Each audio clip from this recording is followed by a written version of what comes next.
Okay, naka-excited itong topic na ito ngayon, pero mas excited na ako to introduce our guest speaker for this webinar.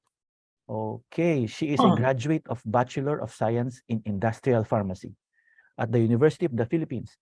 She took up her Master of Health Social Science in De La Salle University and Arts and in Economics in UP Diliman. She is an educator, a researcher, a public speaker with over 5 years of experience in the field of pharmacy. She is currently an assistant professor in the College of Pharmacy at the University of the Philippines, Manila. Ms. Frances Loismo was a speaker at numerous events to discuss topics such as clinical pharmacy, pharmaceutical care services, the role of pharmacists in medication and patient safety, and online international learning in pharmacy.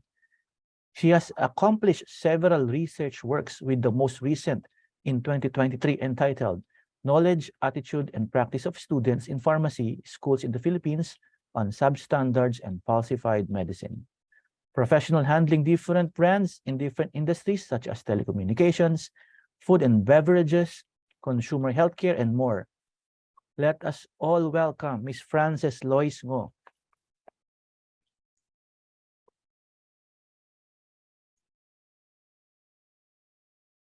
Okay, good evening, everyone. So from what I see no sa attendees, I see familiar names. So may mga alumni from UP College of Pharmacy. Okay, so just an introduction about myself. So I am currently the chair of the telehealth committee of the College of Pharmacy and a member of the telehealth committee of the University of the Philippines, Manila. And also, I am a member of the Healthcare Quality and Safety Program of UP Manila and the Philippine General Hospital. So what I will be sharing with you mostly in this talk are the different interventions that we do in the college and in UP Manila through pharmacy and through digital health. So my talk is on advancing pharmacy and digital health with the following session objectives. So at the end of the session, participants are expected to describe the role of digital health and technologies in pharmacy, describe specific examples of telepharmacy services in the Philippines, discuss the perceived effects of the provision of drug information advice through digital health technologies on medication safety and adherence, and provide recommendations on the future direction of digital health in pharmacy, specifically here in the Philippines. So digital health in pharmacy. So according to the FIP, digital health is the use of information and communication technologies to improve human health, healthcare services, and wellness for individuals and across populations. So ibig sabihin, digital health cuts across both patient-centered and population-centered care. So kaya ginagamit ang digital health specifically by the World Health Organization to help improve public health across different countries, across different regions. So they found that digital technologies actually advance SDGs or the Sustainable Development Goals, and in particular, support health systems in all countries in health promotion and disease prevention, and by improving the accessibility, quality, and affordability of health services. So digital health interventions can be very effective tools that help promote better health. Common digital health interventions include those that encourage changes or better health behaviors. So ibig sabihin, for example, sa pharmacy, pag meron tayong isang mobile app using for patients na maraming gamot. So it changes the behavior of the patient such that mas mag-a-adhere siya sa mga gamot na prescribe sa kanya. So instead of not having controlled hypertension dahil nakakagamit siya ng gamot niya sa time na kailangan niyang inumin yun, so dun nakakatulong ang digital health. It provides management tools for long-term and chronic conditions.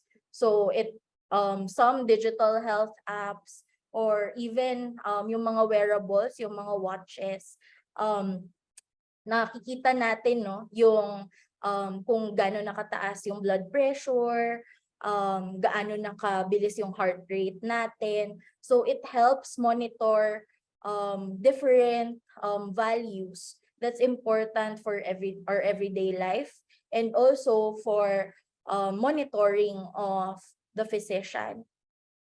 And it also facilitates access to services that improve patient outcomes. So you can see here, as you can see here in the right side of the screen, these are just examples of different digital health technologies. So one is our wearable devices.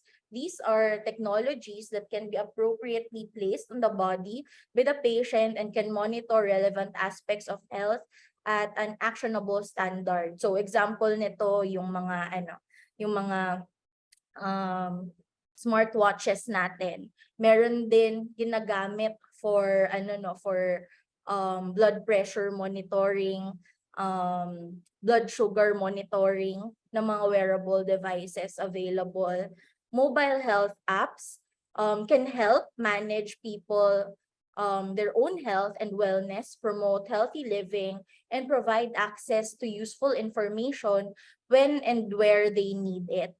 These tools are being adopted almost as quickly as they can be developed. So they are adopted as quickly as they are developed kasi most of the time when mobile apps are placed in the App Store, kahit sino pwede nang mag-download sa kanya. So before that, nagkakaroon sila ng system usability of that app. Then later on, pwede nang kahit sino yung pwedeng gumamit. So the app can be paid or not paid.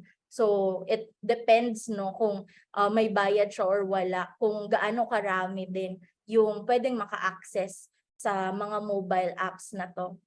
And personalized medicine. So personalized medicine is, I think, an offshoot of digital health, because one important aspect of personalized medicine is being able to read big data.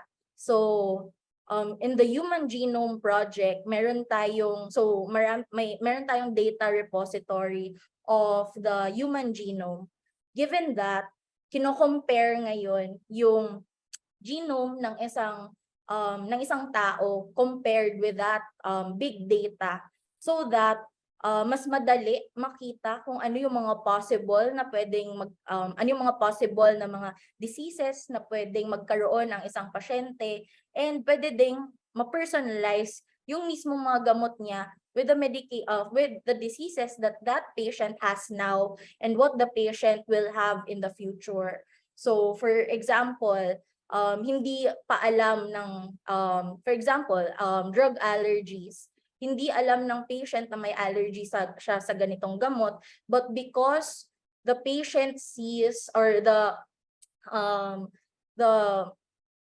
test found na meron siyang problem with one of the patient's subfamily. So may problem siya sa isang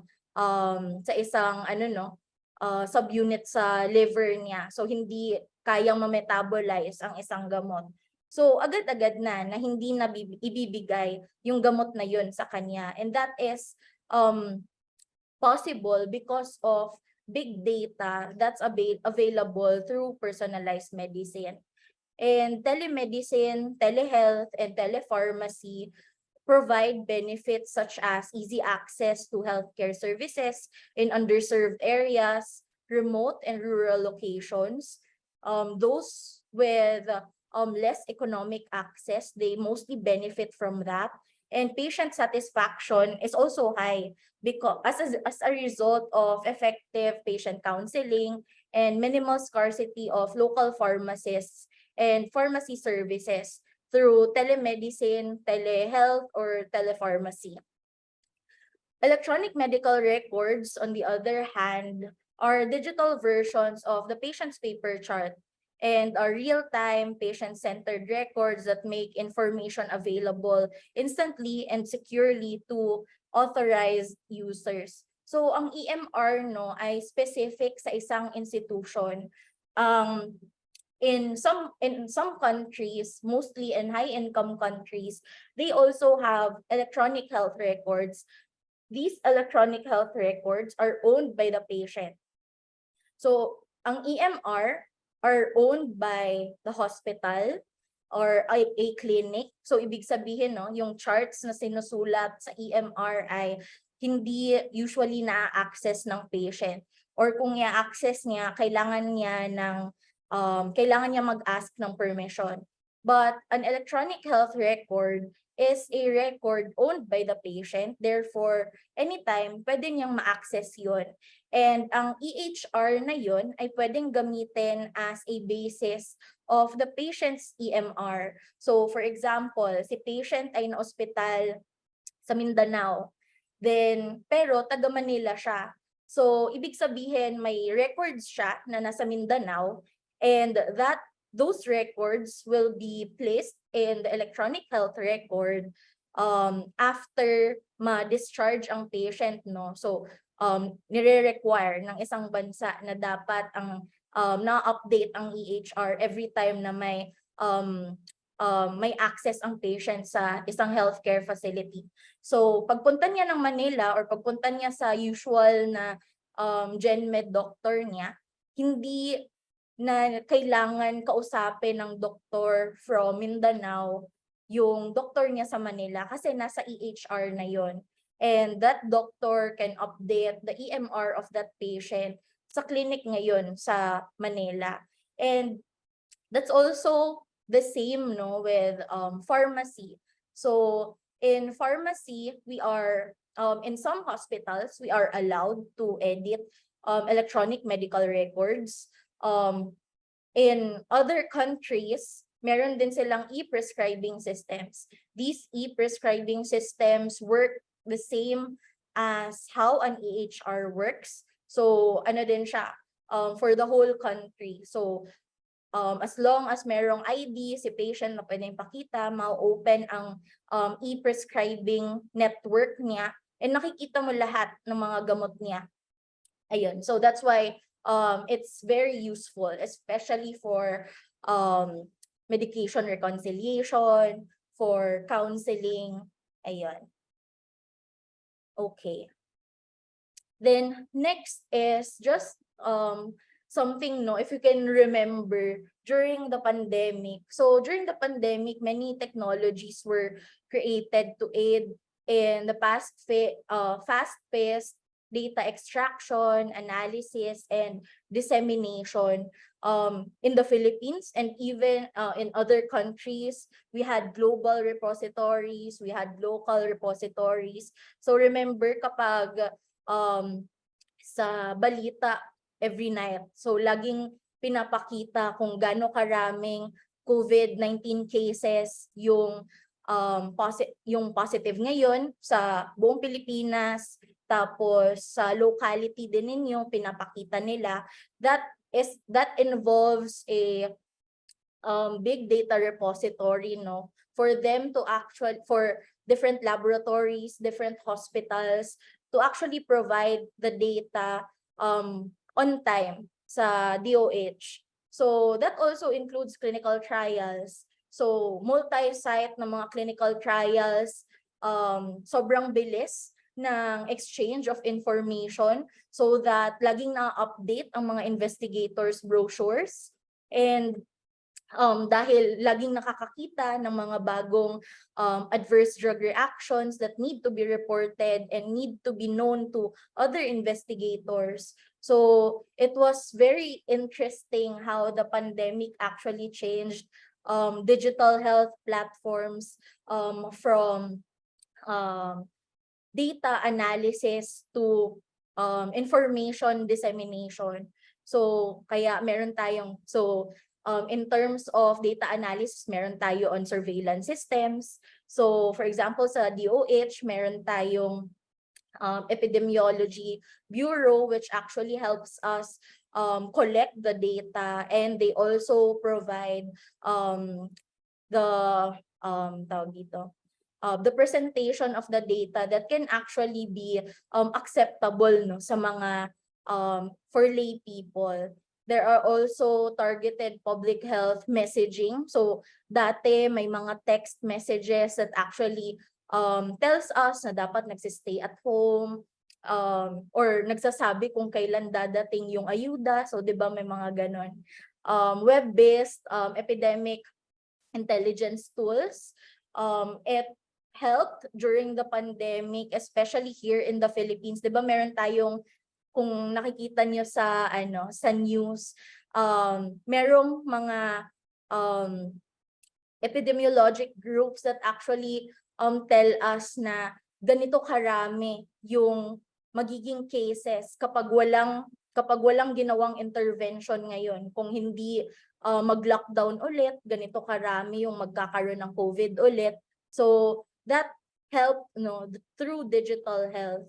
And mobility pattern analysis, well, sa mga nakita niyo naman during the height of the pandemic, sobrang strict nung mobility, and it actually nakikita siya real time, gaano karaming tao ang nasa mga bahay, gaano karaming tao ang pumupunta sa mga malls, for example, kasi 'di ba nire-require tayo before to answer different log sheets.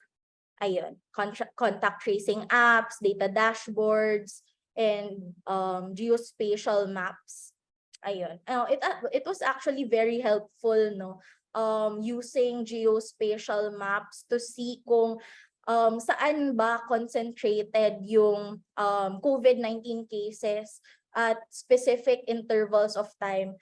Dahil doon, mas nagiging specific kung saan tayo dapat magdagdag ng gamot. For example, nung nagkaroon na ng molnupiravir, saan ba dapat sa Pilipinas pinakamaraming molnupiravir dapat ang ibibigay? So doon pumapasok ang pharmacy. In terms of supply chain management, we see that these are the places with many active cases. Kaya sa kanila dapat natin ibigay yung mga gamot na dapat available sa kanila. And we also have chatbots, no? So if you have seen professional organizations like the PPHA, they have a chatbot that actually helps or guides us in providing information to patients on specific drugs. So pag nagtanong ka kung itong dalawang gamot na to ang gamot ng patient, ano ba yung drug interaction nila? Ano ba yung ADRs nila? Kailan ba siya dapat inumin? So nakakatulong siya when we try to give information directly to the patient na wala na tayo masyadong time to actually look at other databases. Okay, so in this slide, I just want to show you, how different digital health interventions in pharmacy actually help in patient outcomes. So in this study, what they did, so nandito siya, Park et al., what they did was, they did a systematic review. So if you can remember, sa isang evidence triangle natin, ang pinakamataas ay na type of evidence are systematic reviews and meta-analysis. And that is because mas marami, no, yung sample size na nai-include sa kanila. So nakikita natin dito na na-add up yung lahat ng sample size sa lahat ng studies na to. So the objective of their systematic review was to assess the current state of the available evidence on clinical pharmacist-led digital interventions. So they reviewed studies to evaluate how clinical pharmacists have actually used digital health to improve clinical outcomes for adult patients. So what they found was, first, there were three interventions that pharmacists usually do. So first ay mga telephone-based na mga interventions. So yung mga text messages, yung mga phone calls. Then there are also web-based apps that pharmacists use, and also ano yung isa, mobile applications. Okay. So first they had one study actually found that walang significant na difference daw ang pagkakaroon ng isang counseling service for tobacco use or para mag-stop ang patient or magkaroon ng smoking cessation yung patient. So wala daw difference sa patients na nagkaroon ng telephone na counseling compared sa mga wala. So ibig sabihin walang naging change dun sa mga pasyenteng yun. While there's another study that showed for NCDs naman on hypertension and hypercholesterolemia na although there was no significant difference in looking at a CVD score on the Framingham CVD score, meron silang nakitang significant decline in total cholesterol level of patients na comparing those in the treatment group. Ibig sabihin ay nag-undergo ng telehealth compared to patients na one time na education lang yung binigay. Ibig sabihin ay nag-explain sila kung ano dapat yung iniinom, bakit siya nagkasakit, bakit kailangan tuloy-tuloy iniinom yung gamot. So ang nakita nila ay bumaba yung total cholesterol level ng patient. Ibig sabihin mas nagiging controlled yung hypercholesterolemia nila. Then patients with diabetes and hypertension naman, they found that there was significant improvement specifically on the adherence of patient. This was through a telephone-based na medication therapy management. So medication adherence is a good outcome because after adherence we would actually also see na usually ang patients naman ay bumababa din ang lab values nila. So yun yung ginagamit nating dummy na variable dito, yung medication adherence. And usually naman as pharmacists, yung goal talaga natin ay ipainom sa pasyente yung gamot. So that's why ito yung outcome na ginamit nila. Then patients with hyperlipidemia, hypertension, and diabetes found na kung nagbigay sila ng telephone-based na consultation ay nagkakaroon ng improvement in medication adherence as well sa treatment group than the control group na may usual care. So usually ang usual care natin dito ay walang intervention na binibigay. So nagpe-prescribe ang doktor, nagdi-dispense ang pharmacist, nagbibigay ng counseling ang pharmacist, and that's it. And kapag merong intervention na ginagawa na telephone-based consultations, these are additional services that are done by pharmacists. While patients with metastatic colorectal gastric cancers found na walang significant na difference in medication adherence between the treatment group who provided follow-up telephone calls during the treatment cycles of their cancer treatment and compared with the control group. So what we can actually see here ay medyo magkakaiba yung outcomes or yung nagiging results ng mga studies nila. So minsan useful ang digital health intervention, minsan naman hindi. And next are on web-based applications naman. So in the study Actually, dalawa lang yung nakita nilang web-based na mga studies na na-include nila sa systematic review nila. And I will sige later. So patients with hypertension, they found that there was significant improvement in different in different values. So nag-change ang systolic blood pressure, diastolic blood pressure, and the percent with controlled blood pressure in treatment group compared to the control group. So ibig sabihin, gumana yung application. So these are web-based communications with a pharmacist and home BP monitoring compared to usual care.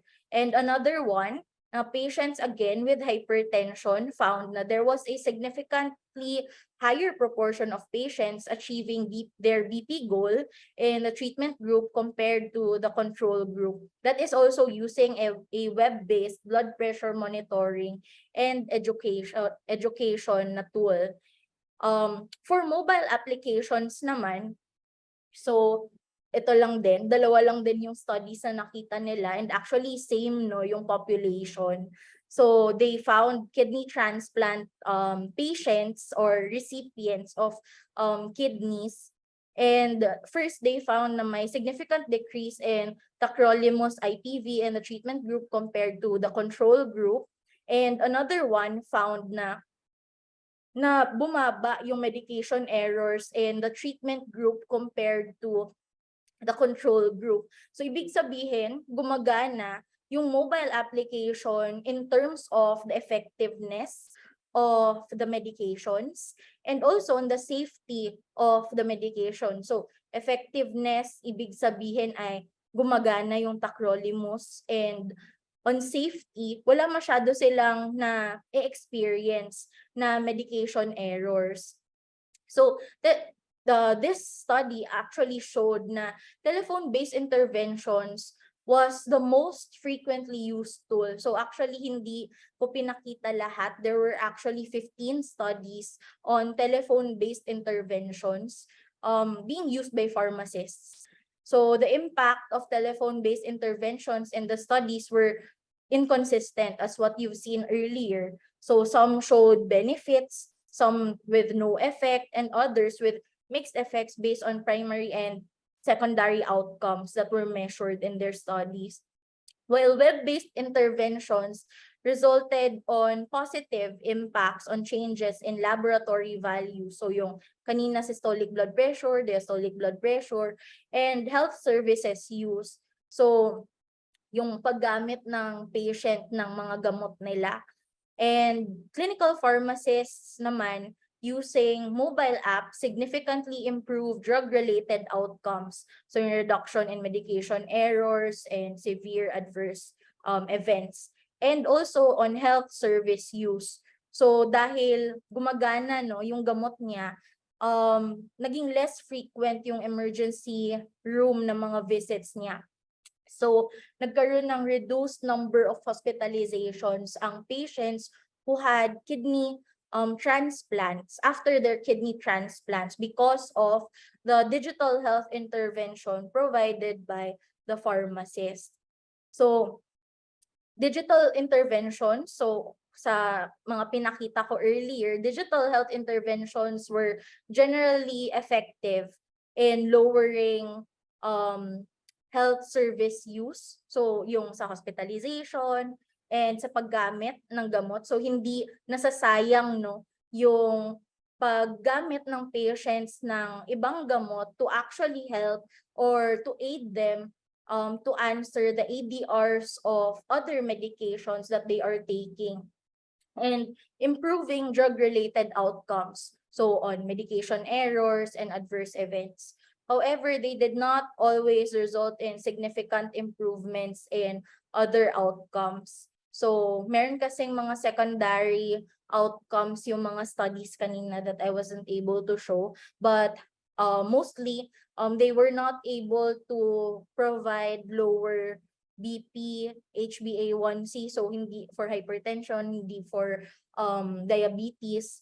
Hindi din siya specifically nakakapagbigay ng good na outcomes for medication adherence, for survival, and health-related risks. So, because of this, I think there is a need to actually provide more evidence to show how these digital health interventions can actually provide better health outcomes. Kasi important naman na mapakita nila that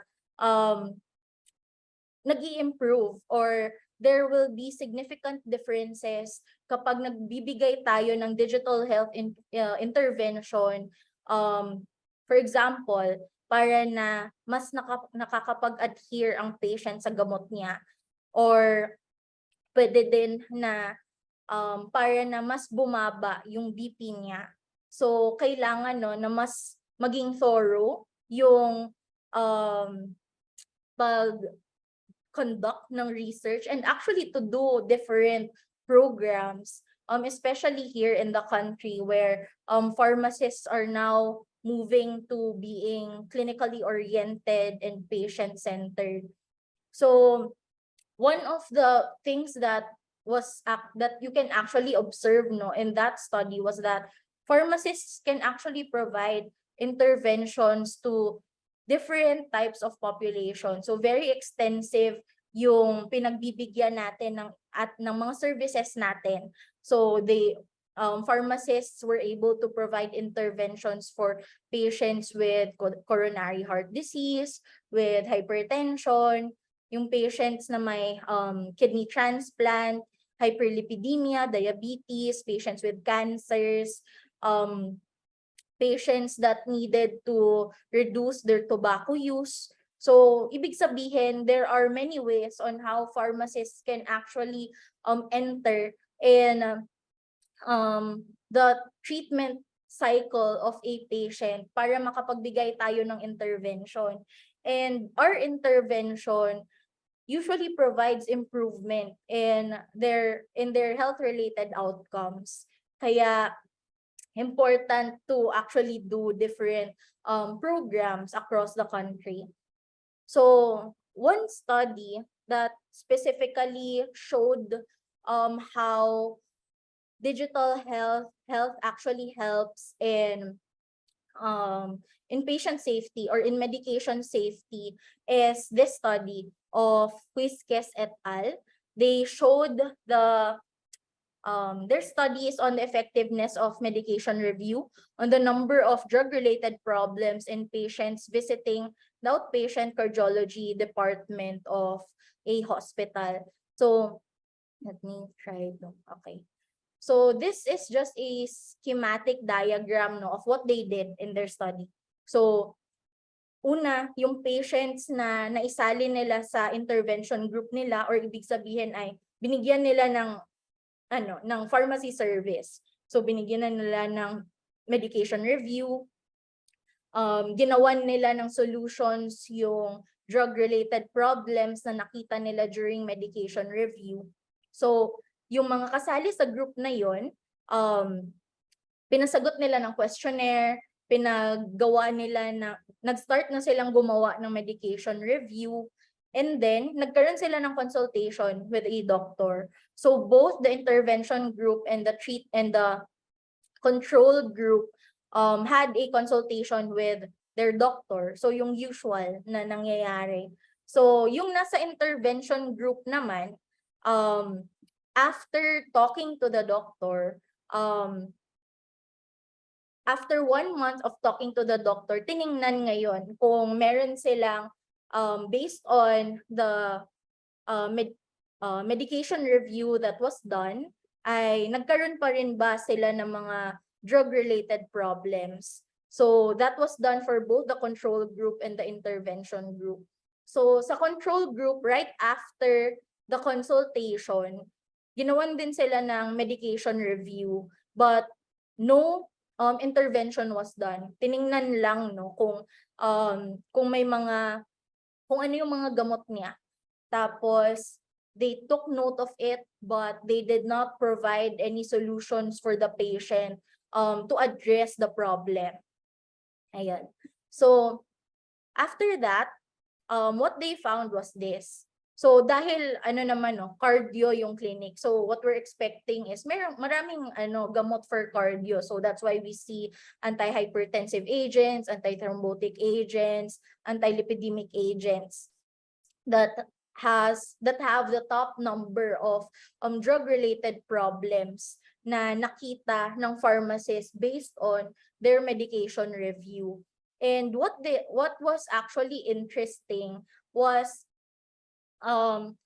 based on that medication review. So, after nilang mag-medication review, nakita na nila kung ano yung mga drug-related problems. And those drug-related problems were categorized based on this. So, kung incorrect yung use, kung may under-treatment, ibig sabihin, no, masyadong mababa yung dose.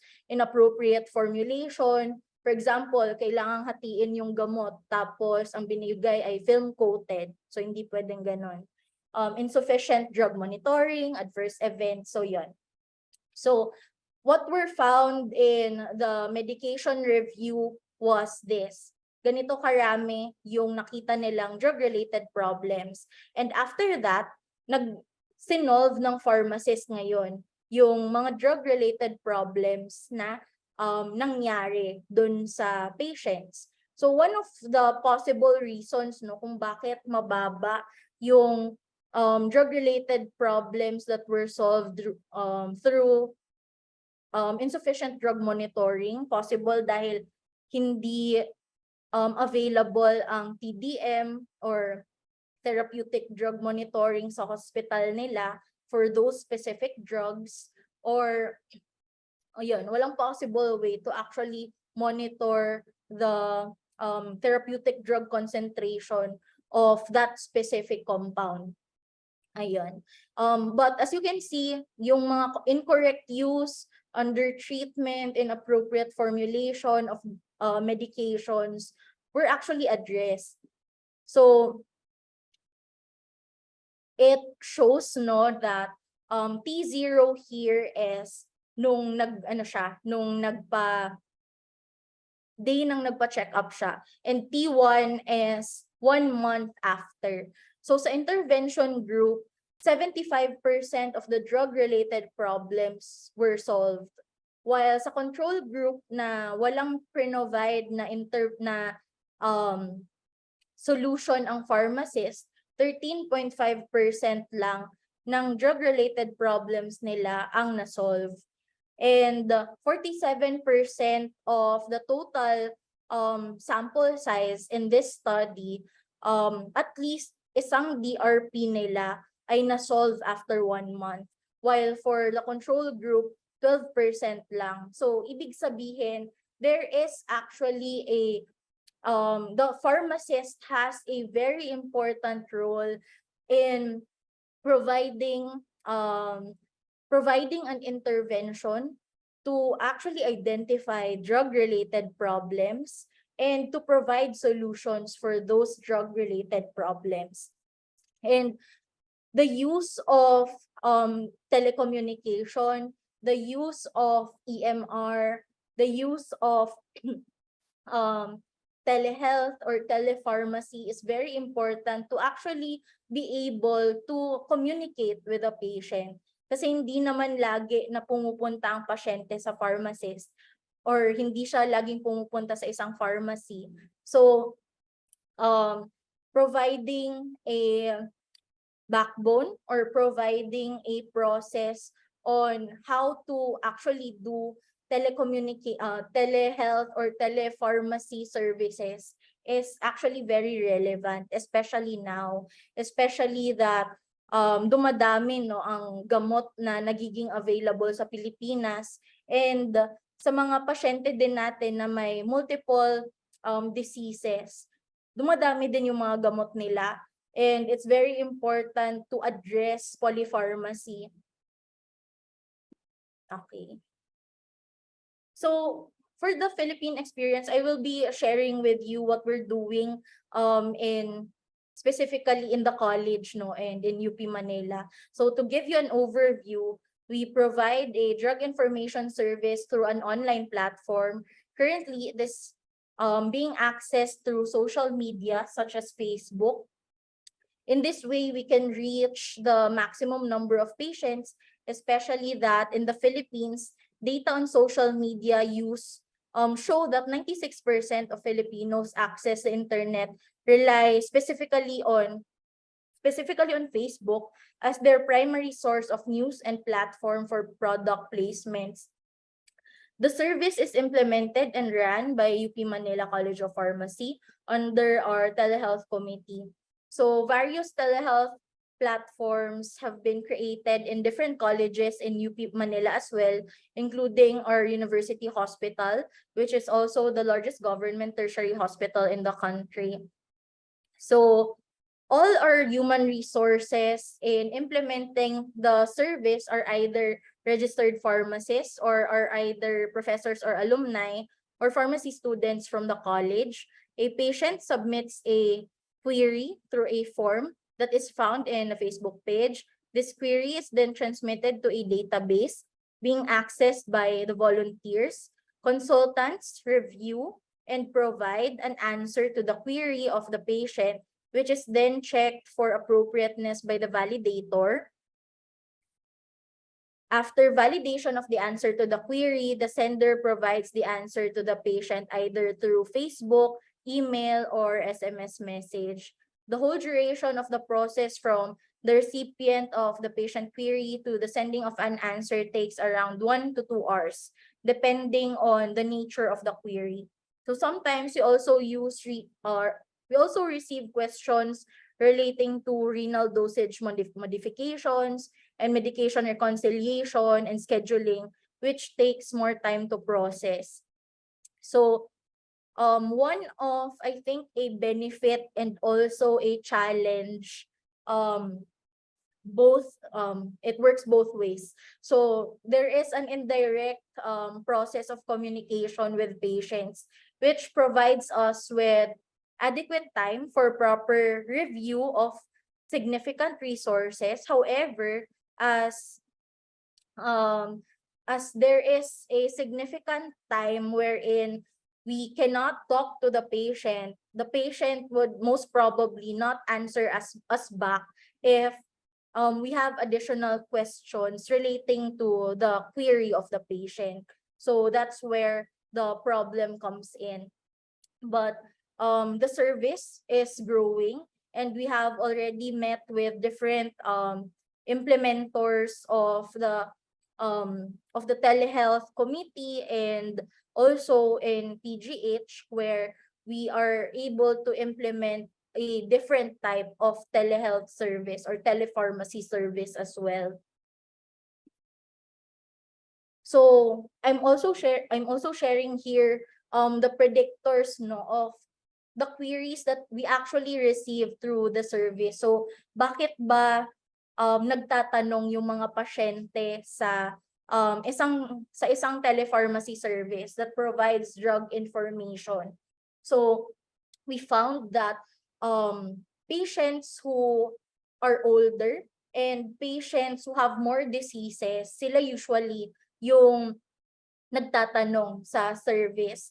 So what they usually ask are on drug recommendations, especially na most of the queries in the service was during the pandemic. So hindi sila nakakalabas ng bahay nila. Usually isa lang yung nakakalabas, tapos diretso lang sa pharmacy to buy a medication.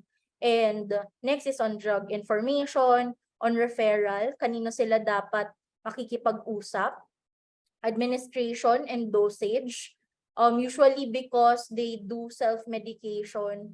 So older patients using the service tend to have increasing number of diseases, and because the service actually requires them to answer kung ang query ba nila or yung tanong ba nila ay para sa sarili nila or para sa iba. So we found that usually older patients ask queries about the diseases that they have.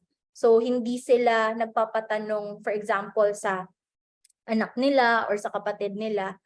An increase in age also increases the tendency of patients to ask about herbal supplements.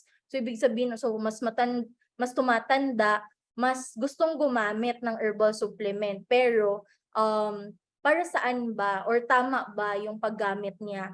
And reduce the occurrence of asking non-pharmacologic interventions. So ibig sabihin din, kung mas bata, usually yung mga tinatanong nila ay on non-pharmacologic intervention. So more on health promotion instead of pharmacologic interventions. Then patients who have more diseases, they have an increased tendency to ask about adverse drug reactions and drug interaction. So that's understandable since syempre pag mas maraming gamot, mas natatakot yung patient kung ano yung mga pwede niyang maramdaman. And drug substitution. So there are patients who ask kung wala bang ganitong gamot, pwede bang ipalit ito sa ganito. So usually ganun yung questions, and questions about medicine procurement. So kung saan ba nila pwedeng bilhin yung mga gamot na nakareseta sa kanila.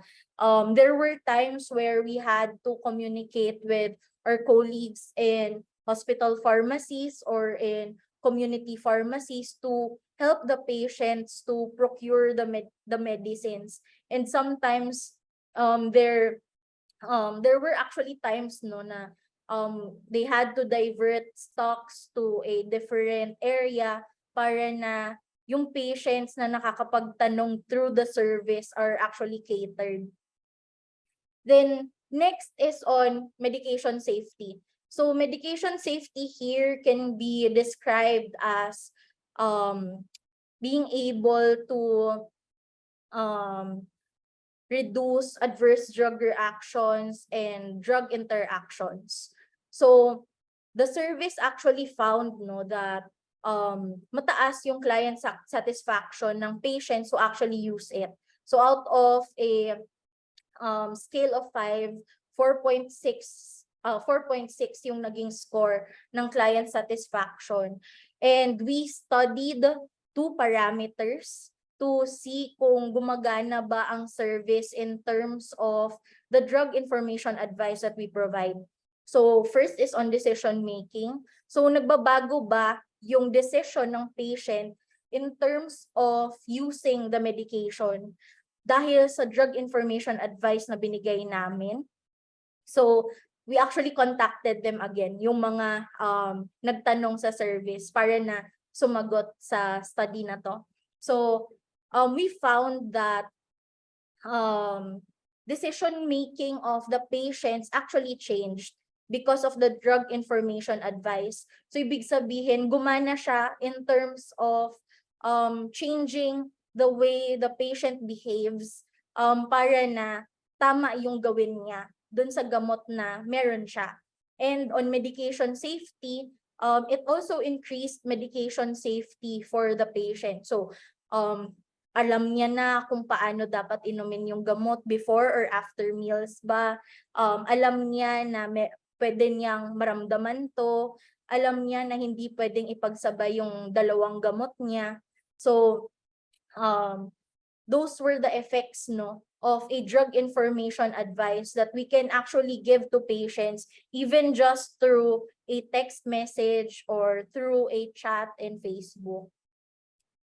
Then next is on medication adherence. So there has been I think a plethora of sobrang dami ng available na digital health technology. So this is just a list of their benefits and barriers to accessing these different health technologies. Most of them are through text messaging.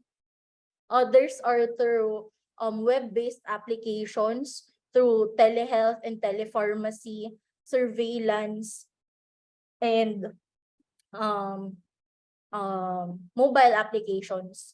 So this is another example. So sobrang dami na ring apps na available. So for example, MediSafe, My Therapy, Meds on Time. So this just shows the usability of the apps. Kung ikaw na yung gagamit, useful ba siya para sa iyo in terms of engagement? Gusto mo ba siyang gamitin? Functionality, nakikita mo ba agad kung paano yung right way of using the app? Aesthetics, the information that the app actually provides. So yun. So what's actually yung highest kasi dito no ay MediSafe. So that's why I'm showing you just the kung what it looks like. So yung interface niya looks like this. So the MediSafe app actually shows medication management. So aling pill box na ba dapat yung dapat mong inumin ng lunchtime, ano ba yung dapat mong inumin bukas. It also shows lab measurements trackers. So kapag kapag wala pang app, nagbibigay tayo ng paper sa patient, like nagbibigay tayo ng BP diary, FBS na diary, or voiding diary. So this app actually already provides that. So ita-type in na lang ng patient dito kung ano yung systolic and diastolic blood pressure niya, kailan siya umihi, gaano karami yung inihi niya.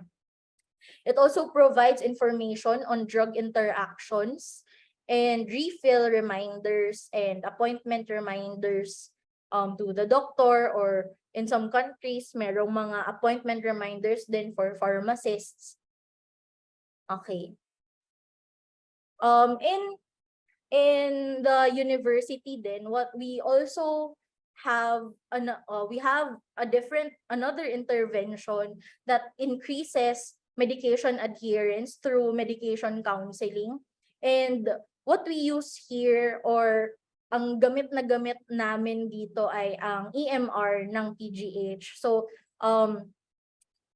dito kami nagwo-work, no. This is the OPD department, this is the OPD of PGH. So pharmacists are allowed to work with doctors. So ang katabing room nito ay ang mga consultation room ng doctors sa IM department naman. So lumilipat yung patients nila sa mga pharmacists from the university. This is the EMR of PGH that we access. So ayan. Actually, ang EMR ng PGH ay medyo baroque. If you look at the EMR of other hospitals, sobrang ganda nung sa ibang hospitals. But in PGH kasi, this was created by a doctor lang din. So kaya in terms of its usability ay very useful talaga siya. It just looks like the chart, yung chart dati. So we did an intervention for one of the patients. So for example, this patient was taking a beta agonist. So meron kasi siyang may asthma. So meron siyang albuterol. So may beta agonist siya, but the patient also has hypertension. So may beta blocker naman siya. So basically they have drug interaction, so hindi sila pwedeng ipagsama. So we talked to the doctor, then the doctor actually helped us in changing the prescription of the patient so that naging beta-1 selective na lang yung beta blocker niya, para nagumana na yung beta agonist ng patient. Because one of the problems of this patient was lagi siyang inuubo. Di ba may asthma na siya? So syempre, problem yun for the patient. So dapat ma-reduce yung possible reasons kung bakit siya inuubo. Okay. Ay, sorry. We also did a study on this intervention, and we found that for the patients that actually went through the counseling service, most of them had medication therapy problems or drug therapy problems. There were 86 drug therapy problems identified, or 86 patients with drug therapy problems identified, and while 35 of them don't. And In terms of polypharmacy, so ang polypharmacy, we describe it as 5 or more na medications. So most of the patients have polypharmacy. There were patients who actually had 20 medications, no? So 92 patients had polypharmacy while only 29 did not. So in terms of medication therapy problems, ang pinakamataas ay on adherence. And these are the different descriptions of adherence that we looked at.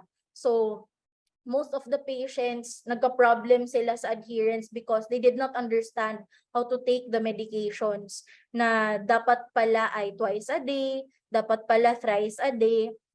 Drugs are too expensive, and patients forgetting to take the medications, prefer not to take medications because sometimes they have their own myths that we had to address. They cannot swallow the medication, and medications that are not available. So, ayun. So next we also found that there were patients who had drug therapy problems was mainly because of the number of medications that they have. So kapag mas marami kang gamot, mas mataas yung probability na magkaka-drug therapy problems ka compared to patients na mas matanda or patients na nagte-take ng supplements. Mas malaki yung effect, no, na sobrang dami ng gamot na iniinom mo. Okay. So these are just examples of interventions that are actually already being done in the Philippines using digital health. So we can actually provide interventions for patients that we know that can actually provide medication safety and increase their medication adherence. For future direction, so first, we need to provide digital health education and training for a pharmaceutical workforce to capitalize on the benefits of digital health. So, although sabi niyo kanina, no, na almost everyone naman ay gumagamit ng different digital health technologies. So, hopefully, kapag, for example, may na-introduce na, for example, e-prescribing system, ay madali tayong makapag-adopt. Pharmacy services need to diversify to other types of digital health interventions, such as the use of social media, wearable device, video conferencing, among others.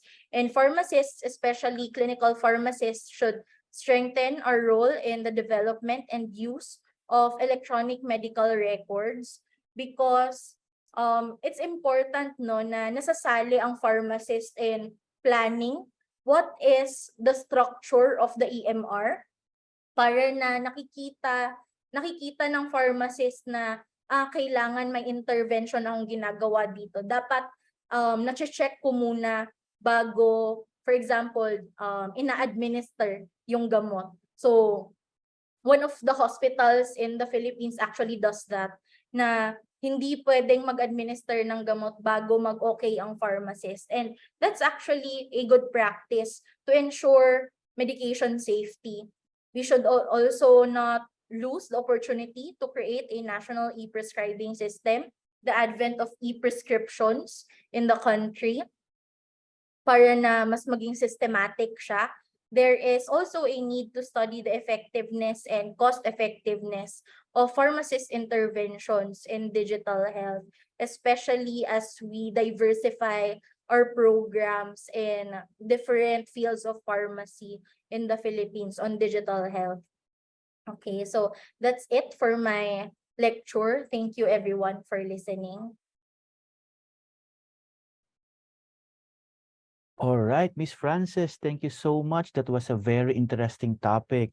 Miss Frances, ako po'y talagang very interested, kaya nag-take down notes ako. You discuss about digital health and its role in pharmacy, examples of pharmacist intervention using digital health, effects of digital health to pharmaceutical care, and the ways of digital health in the Philippines. So we encourage everyone po to take this opportunity to to ask questions sa ating mga experts. Okay. Sample question lang, Miss Frances, pero mamaya mo na sagatin. Meron po nagtanong dito. Shout out kay Miss Joyce Ann Carabo. How do we differentiate digital pharmacy and telepharmacy? Or can they be used interchangeably? Wow, medyo mabigat-bigat ang tanong ni Miss Joyce ah. So later, si Miss Frances will answer that. And meron pa pong tanong, Miss Frances, compared to other Southeast Asian countries, how is the general status of digital health in the Philippines in terms of helping with providing health services? How can pharmacists in the community hospitals help with adapting with the changing times? So ayan po ang mga questions na available. So we encourage everyone to please put your questions in our Q&A box po. Ayan. So, okay. So, I think we're going to have a 10-minute break and shout out muna sa ating 304 participants na ating mga pharmacist. And balik po kayo after 10 minutes. Okay, thank you.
Okay, welcome back to our Embracing the Digital Shift, the Pharmacy Innovations and Data-Driven Success. Again, we would like to encourage everyone to please download our PPD Clinic.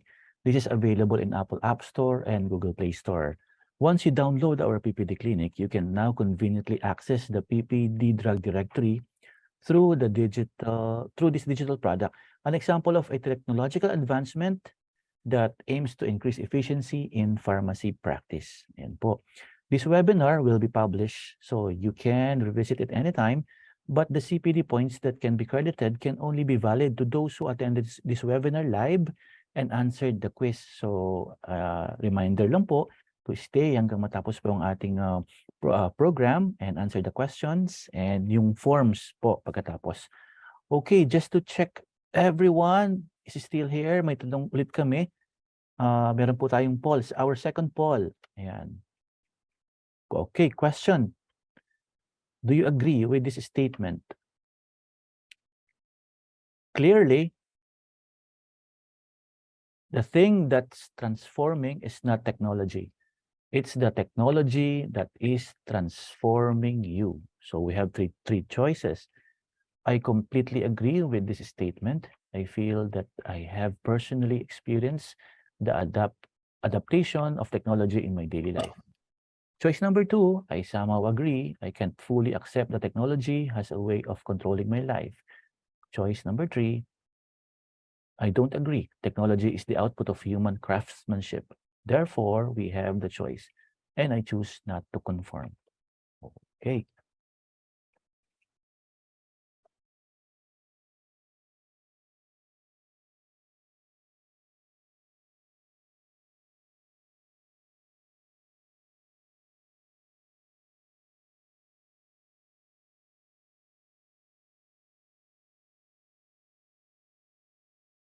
Ayan, thank you very much po sa mga questions ninyo. So, if you have any questions, you can put it in our Q&A section.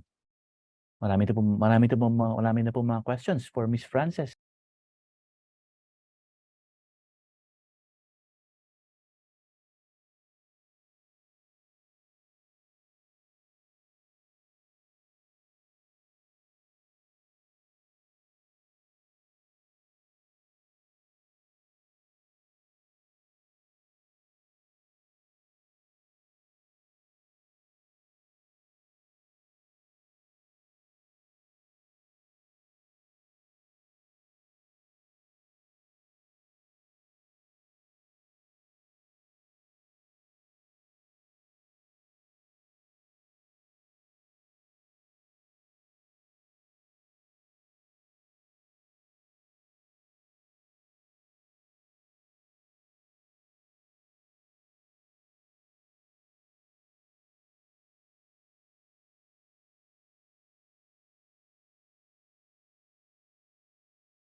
Okay, thank you very much for those na put ng questions nila sa Q&A section. So, I encourage everyone to maximize the opportunity dahil nandiyan ang ating expert to answer our questions po. Okay.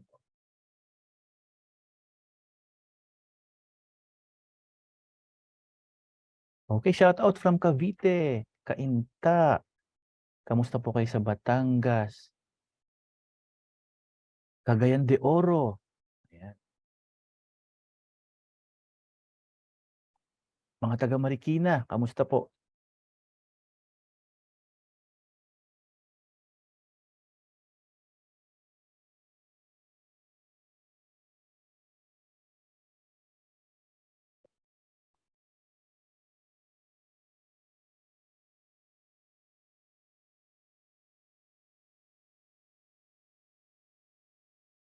Oh, I would like to mention, Miss Geraldine, thank you so much. This discussion is informative and useful in my teaching units for pharmacy informatics.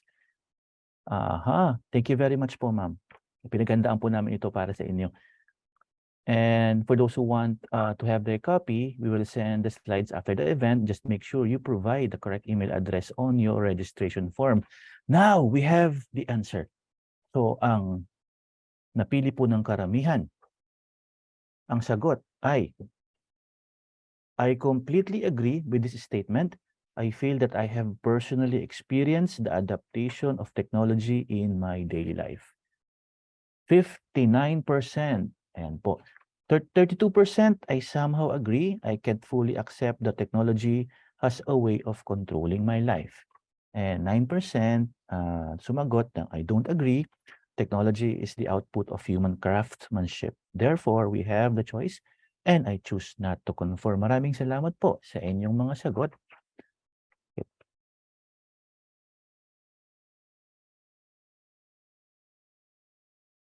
Okay.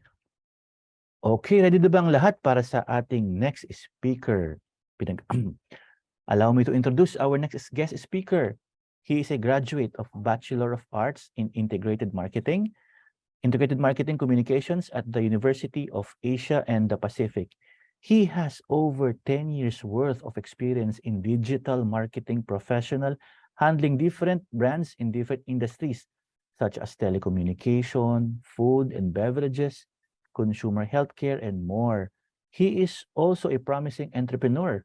He co-owns and operates a prominent cafe and has been featured in numerous publications and TV programs and TV show. Let us all welcome Mr. Rodrigo Escobar. Palakpakan naman natin si Sir Rods. Sir Rods, kamusta ka, sir? Hi, hello. Hello, good afternoon. Good evening.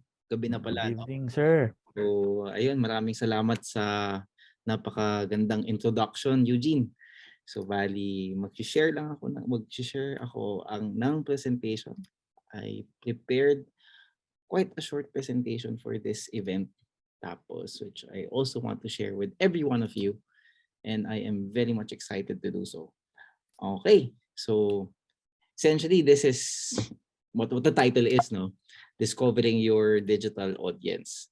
It's a guide to proper technical setting to set up your pharmacy, to digital marketing for the expansion of reach and gain awareness about your pharmacy business in your local community. So ang haba, in other words. So before anything else, ayun, I want to take this, before I actually begin, no, I want to take this opportunity to thank everyone for joining this free webinar na may CPD points pag tinapos nyo. And assuming that you guys passed the quiz, as mentioned by our host earlier when we started. Again, this is not medical related or directly related to pharmacy like the usual, no? Pero I think magagamit nyo rin to in some occasions that you may or will have. So let me begin. So earlier kay Ms. Ngo, we had some very interesting talk points about digital health and its role in pharmacy. And the entire implication of it in your industry. So your role and how you can take part in the whole digital shift that's been going on for the last few years. So mine is not directly pharmacy related, like na nakasanayan nyo siguro, and hindi naman lahat ng mga CPD points na kailangan yung topics na makuha, na attendan, na talks should be related to your profession. So I guess this is magagamit nyo rin outside of your profession and also in your personal lives, especially if you have your own pharmacy, or you're the one doing marketing for it, or if you seek to do digital marketing for your own pharmacy. So any one of these applicable yung mga hopefully matututunan nyo sa akin. So if you have a side business, for example, I think the information here will be able to guide you in doing marketing for it. So apart from the introduction that Eugene made, I also want to introduce myself. I am Rodrigo Escobar, and you can call me Rods, and I have been in the business of digital marketing since 2012. So I started my career in a lot of technical projects and industrial digital systems and management programs. And for the last 10 or 11 years, I've been in the field of digital marketing. So I'm a full-time healthcare marketer, part-time e-commerce, and a small business marketing consultant. The stuff that I've been doing over the past few years, you may find it online, in that it has received the attention of different networks, newspapers, and publications. And here are just some of the things you might find about me and my partner if you are going to research about us. So as part of the whole thematic of embracing the digital shift, that the way we market our pharmacy kasi is also forced into digitalization.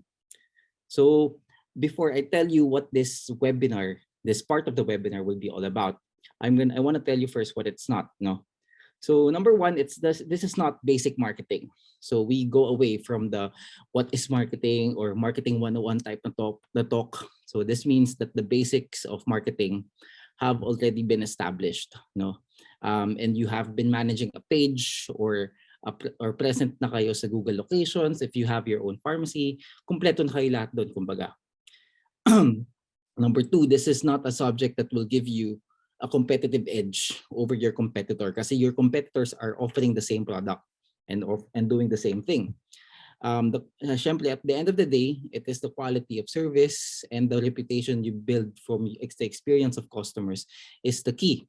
Yun pa rin is what will make you stand out. What you make your business will make it stand out, no? So number three, this is not meant to scare you. Kasi some of the things that I'll be discussing, especially in the first part, might be a little intimidating. So like the data you've never knew na sinishare mo pala and how it all fits in a web that paints a picture of you for us marketers to see. So instead, this webinar is how you can gain leverage on generating information and generating awareness to your preferred audience, no? To generate awareness to your potential customers, to get the right leads, and eventually leading to an inquiry or a sale. No, so we will discuss first the technology that makes it all possible, the foundations, the very foundation, and the reason why digital marketing exists is because of this. So we start with the technology and innovations that makes it all happen. So this should bring us to our second topic, which is basically answering the question with all the benefits of marketing technology. So we're going to discuss on marketing technology. How do we use it as a leverage in selecting the right information to serve our advertisement to the right audience? The third topic will all be about the channels. So now na alam mo na yung foundations, alam mo na yung technology behind the foundations, paano natin sila kakausapin? How do we then discover our audience online? How do we identify them? No? So saan natin sila mahanap at makakausap? And lastly, some case studies. And later, at the end of this entire session, we will have may Q&A tayo. So let us begin with the data aggregation part. So understanding through marketing technologies. No? So the conventional or the easiest definition for marketing, when we talk about it, it's we're talking about something that I believe most of us are already inclined to do. So lahat naman tayo kasi we have our own way of marketing ourselves, the products and services that we offer, and even in the way we build relationships with people. So I try to veer away from the usual definition. If I remember it right now from my college days, activities a business engages in to promote or sell their products and services. So yan na yung basic na definition, the most general one I could think of in a statement. Marketing technology or MarTech is quite different ng konti. It is a set of integrated technologies that enables marketing capabilities. So technology that enables marketing capabilities and efficiently and effectively targeting customers, either through acquiring them or retaining them. So what does this mean? Since marketing over the past decade have turned into more of a technical profession, it has been using technology to better identify its market through activities that people do within the digital space. No. Later makikita nyo how it will all fall in line sa needs nyo if you have or operate a pharmacy. Kung may butika kayo na localize into your community. So marketing is no longer about how creative you are with your message or how witty your brand name is, your business name. It's all about customization. Kunyari, how many of you have experienced searching about something online? Kunyari, pagkain or about steak. Like on top of my head, steak yun ang isip ko. And then a few pages later, may ad ng isang steak na restaurant na lalabas. Or minsan while searching about a specific symptom, or kahit mabanggit mo lang na masakit yung ulo mo, a few minutes later, you encounter an ad for ibuprofen or mefenamic acid na brand. Diba? So it happens. So it's not proven to be true, pero I think all of us have somehow experienced seeing an advertisement of a specific product or a service right after talking about it. So sabi nila, our devices are listening in a way. But the basis, and that's basically the basis of it. So everything is being listened to. Acknowledge that it's all simply about listening, technical listening. Everything that we do online is in one way or another na pinapakinggan ng teknolohiya. So we leave behind breadcrumbs for marketers and advertisers and business owners to see. So lahat ng ginagawa natin online are collected. All of these are collected, and as a whole, it is aggregated. So isipin mo na lang, like whatever you're doing online, may it be on your web browsers or sa devices mo sa phone, and even the places you go to, physically, na pinupuntahan mo, the card transactions, all of those are data na nakascatter lang. So parang baraha na nakakalat. So parang baraha na nakakalat. And then yung challenge is lahat yun naka-organize. So kailangan lang siya maayos in order. So data is collected and then organized to be shown for advertisers to see. So iayos mo siya per suit, per card. So magkakasunod-sunod. So that's how basic data aggregation is done. So in reality, so this is an example of one of the basic information that we see. Now, these are all screenshots of the things people leave behind in the digital space. So nakikita ko, like, let's say, nakikita natin rather, ano yung gender ng mga tao, saan sila located, the browsers that they use, diba? How much time do you guys spend in a specific page of a website or an application, and then the things you are most likely to be interested in. So all of these things, although not individual, all of these things are collected and then aggregated and then shown to us. So yung aggregation na yung nakikita ng anyone who will engage into digital marketing, aggregation na. And no personal identifiable information will be shared with us. So basically, it's showing like a picture of your audience in the digital space, but without the burden of seeing who they are. So we do not see yung name, yung age. We do not see yung name. We see the age. No? We don't see the name, any identifiable to that person. So basically, that's what marketing technology is in a nutshell. The data you share paints a picture of the market segment you belong to. So we do not collect, and we will never collect personal information. So the best use of this of marketing technology in the case of geographic targeted marketing should allow the person to see how big the population is in a given area, tapos the business potential of that specific location, and the level of interest of the population that the population has.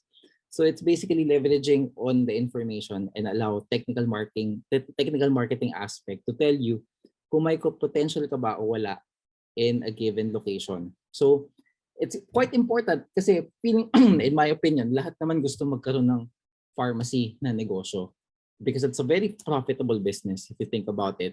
Now, yung usual burden whenever my clients or yung mga clients ko when they consult with me is yung finding the location. And usually they go with the traditional route, which is lumalabas sila ng bahay, they drive around and scout for a location. Some would even hire someone to do it.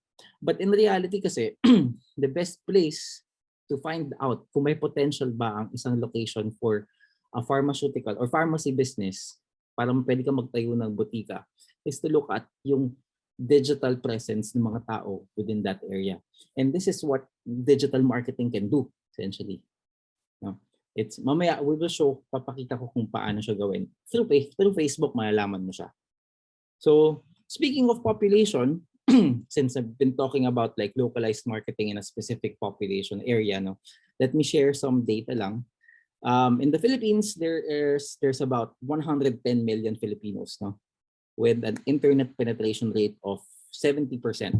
And that's about 77 million Filipinos. 92 million are on social media, or what I would consider as an eligible market, meaning 92 million pinaghahati-hatian yan ng mga areas ng Pilipinas, no? But note lang that the 92 million, right? 92 million is based on the potential reach of the ad. Let's say kapag nag-publish ka ng advertisement, it is based on the potential reach, not the actual number of individuals. Kasi most people maintain more than one Facebook account. Kaya hindi nagmamatch, that's why the numbers don't add up. Kasi parang 70%, di ba? Tapos 77 million Filipinos, pero 92 million bigla on social media. That's because most people maintain more than one account. So ako mismo, for example, I have 3 Facebook accounts, pero dalawa doon mga pets ko lang. And an average person spends 147 minutes on social media, and then shown an ad every 3 to 4 pieces of organic content. So when I say 3 to 4 pieces of organic content, for example, if you log into Facebook and then mag-scroll ka sa newsfeed mo, bilang ka ng 1, 2, or 3 pieces of content from your friends or from the pages you follow, there will be an ad na lalabas every 3 to 4 pieces of content. You can even try this right now. Like, punta ka lang sa newsfeed mo, then count it from the time lumabas yung first post of whoever's that you're following or a friend of yours. And then count 1, 2, 3, or 4 up until 4, and then may advertisement na lalabas or yung may tag na sponsored. So basically, ang daming ads. People consume a lot of ads in a day. And what's important is for you to stand out in that cluster of noise that people involve themselves in. No? 68% are on their mobile devices. No? Globally, 68% are accessing the net on their mobile devices, and 32% on widescreen devices. So yung mga desktop, even tablets, ganyan.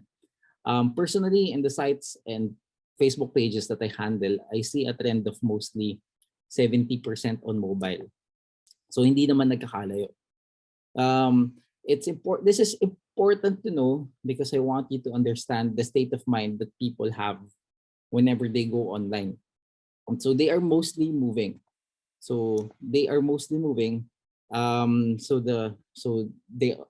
attention span right now is much shorter compared to how it was nung sisimula pa lang ang internet sa mundo. No? So this is basically your potential. And syempre, it's all different depending on where you are. And what's important for you to understand that regardless of where you are in the Philippines, there will always be an audience for you. Kasi one way or another, there will be people in your area who can be your potential market if ever you would put up your own butika in that specific location. So lahat naman may pangangailangan sa gamot. No? So I took the liberty of checking, let's say, Palayan City in Nueva Ecija, and to see kung ilan ba dun yung potential, assuming na magtatayo ka dun, for example, ng butika. Yan sa area na yan. No? I chose Palayan City kasi it's the least populated city in the Philippines. So nakikurious ako, ano yung smallest population city in the Philippines, and nahanap ko yan. So from here, you would see yung estimated audience size mo to 29,700 to 35,000 people. So that's how much people who are active, digitally active in that area. No? Just for comparison, this is the city of Manila na may 3.5 million na potential audience size.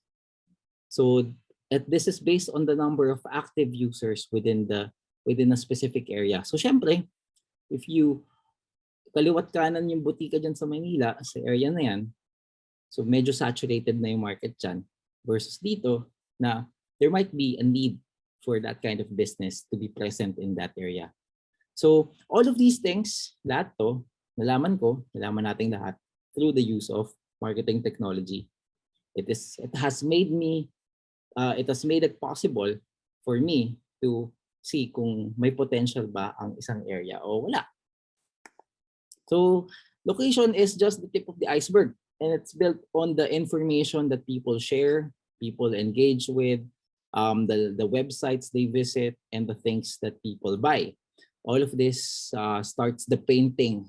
No, it starts a painting of your potential audience. No, so that's it for the first part. No, so just to summarize, so just keep note of the things that I just want to put across, no, to everyone. Just in case lumabas siya sa quiz mamaya, kasi may quiz nga tayo mamaya, no, that user data is collected and aggregated through the innovations of marketing technology. Personal data is not collected, no? It's never collected for marketing purposes. Kasi kung kailangan ko ng personal data, there are many ways to do it without the use of marketing technology. An average person spends 147 minutes on social media per day. So not and 147. Tandaan nyo lang yan, 147 minutes. So market potential can be gauged. So you can gauge an eligible market through the use of marketing technologies that are made available to you. Okay? Now let's move on kung paano ba natin gagamitin itong nalaman natin to our advantage. So this is basically data-driven communications, no? And these are the implications of user aggregation. So thanks to social media and the high penetration rate na meron tayo sa bansa natin, it is now easy to target potential customers or patients and make them aware of our products and services. And like I said kanina, all of these are aggregated and provided by the platforms you use for us advertisers and business owners to see. So there are two ways you can go about it. One is to hire a professional, provide with them your objectives, or ikaw na lang yung gumawa. So the second one is to do it by yourself, no? So first one is hire a professional like me. And then the second one is to do it yourself by understanding the theories behind it and applying it when you set your targeted audience. So from the years I've been doing this, yung pinaka method that's the most effective method to do this is to basically start with knowing your audience. That's why whenever I teach about digital marketing, it's not always about what is marketing or what is ano ba yung mga technologies. We start with the customer. We start with finding your market, no? Regardless of where you are or anong industriya nasaan ka, it's all about finding your audience online. So the ideal pharmacy shopper. Now, lahat naman tayo, we've all been inside a pharmacy and we all have an idea kung sino ba yung gusto natin makuha na tao to purchase in our business. And since it's all about a matter of physical awareness, normally, how do we then transcend this into the digital space? Karamihan kasi ng mga butika na nakikita ko, they rely on physical store awareness for people to know about them, no? But a lot of people dislodge the capability of digital marketing to make themselves aware of themselves sa isang local community, especially the ones that are near them. So how do we make the ideal pharmacy shopper aware of your existence, no? That's the bigger question. So especially in the case of pharmacy na ang daming kalaban, so ang daming like big chain pharmaceutical pharmacies na kakalabanin mo, no? So definitely hindi ikaw yung magiging top of mind nila. So nandyan yung mga big chain drugstores like the ones that promise looking good and feeling great, or the ones na naninigurado na ang gamot ay laging bago. So yun yung mga malalaking kalaban natin. Social media is there, the internet is there, paano natin gagamitin to? So is it possible to serve ads to people who are likely to be your customers? So the answer is yes, it is true. Tandaan nyo, it is true. True. Okay. So before I just want to dive into the nitty-gritty of your pharmacy buyer. So right now, let's picture these people. So normally, it's better to have one persona at a time, no? But in the case of pharmacies kasi, medyo tricky lang ng konti because technically lahat ng tao may kailangan ng gamot, and so anyone can be your customer. So it's not just a matter of having a representative na person to represent an entire market segment. So we ask the question, what are the qualities of this person, of this customer that makes her the ideal pharmacy customer? So the point here is to be able to envision a person to represent your ideal customer and seeing them beyond as a commodity, beyond the product that they are, which is a commodity, but as a person with conscience. No. So ganito ginawa natin, ganito gagawin natin. So we picture a person in mind. So this is how we all start now with target marketing, no. I paint a picture of kung sino ba yung mga people that we personally know that represents a market segment. So you have one, yung taga-bili ng gamot, di ba? So probably paint a psychographic profile of that person, si Bea, si LV, and si Melvin. So probably in her late 30s, she reads about politics, show business, earning decently, interested in pets and hobbies. Wala masyadong sakit. Pero most likely, meron siyang elderly na kilala, na parents, na regularly niya kailangan bilhan ng gamot. So that's their profile. No? So yung taga-bili ng gamot. And then you have imagine mo yung nakapila no, sa counter, si LV, di ba? Na senior citizen, mahilig manood ng TV show sa hapon, nanonood ng Itbulaga or Showtime sa tanghali. She's retired, nagfe-Facebook lang to digest mga balita and to watch random videos of people, no? And then you have the likes of Melvin, may interest in specific like comedy and action films, looks at car content online and interested in home improvement. So basically, these are qualities that we have identified of a person na hindi talaga directly in relation to their needs as a pharmacy buyer. But these are traits that identify them of who they are. And then we go with the behavior. So ito naman, these are the qualities of a person that identifies them easily in the digital space. So the key here talaga is to understanding your market and their psyche. Next is to understand their behavior. Ano yung ginagawa nila? In marketing, we call this the dial, or DIAL. So day in a life. So in practice, the better you understand the person, the better audience targeting will be. So behavior-wise, digital behavior-wise, ano ba sila? Nagsha-Shopee ba sila? Naglalazada? How often do they engage in video content? So are they mostly on mobile? So mostly on mobile data. So these are information na mahanap mo about that person. Si LB naman, for example, has internet access via Wi-Fi, low-end devices yung gamit niya, tapos engages in cooking content. Si Melvin naman visits the hospital regularly for checkups, researching for herbal medications. Yung internet access niya is 5G. So again, these are qualities na mahanap mo about that person. And if we plot them on Facebook, for example, you would see how big of an audience they are. No? So for example, yung segment ni Bea has around 34 million people living in the entire country. No? So this is basically how you create your audience. And assuming, like I said, when we started, this assumes na meron ka ng Facebook page, no? And it's important na kinakalikot nyo to. If you have your own Facebook page, you will have access to this magical world of other Facebook, which is Meta Business Suite.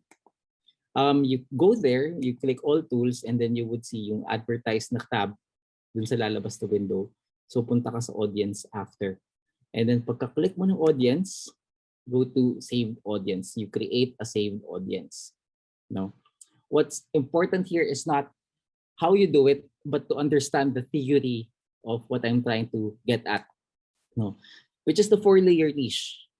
So ito yung location, demographics, interest, and exclusions. Location, saan located yung negosyo? Where do you want yourself marketed?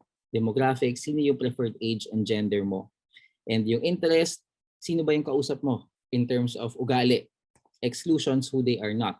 So who they are, sino sila, and kung sino sila hindi. Yun. So it's drilled down ng konti by location and demographics. For example, yung elderly pharmaceutical buyer. So pinid ko yung Marikina in this example kasi taga Marikina ako. So it's better to put it in na naka-radius ka. So drop your pin. So one mile is yung pinaka bare minimum of how small you can target your audience. So ito siya, 1 mile.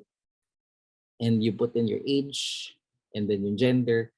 And automatic, makikita mo dito sa spot na yan, how big, saan ma-advertise yung brand mo, yung Facebook page mo to increase awareness of your business.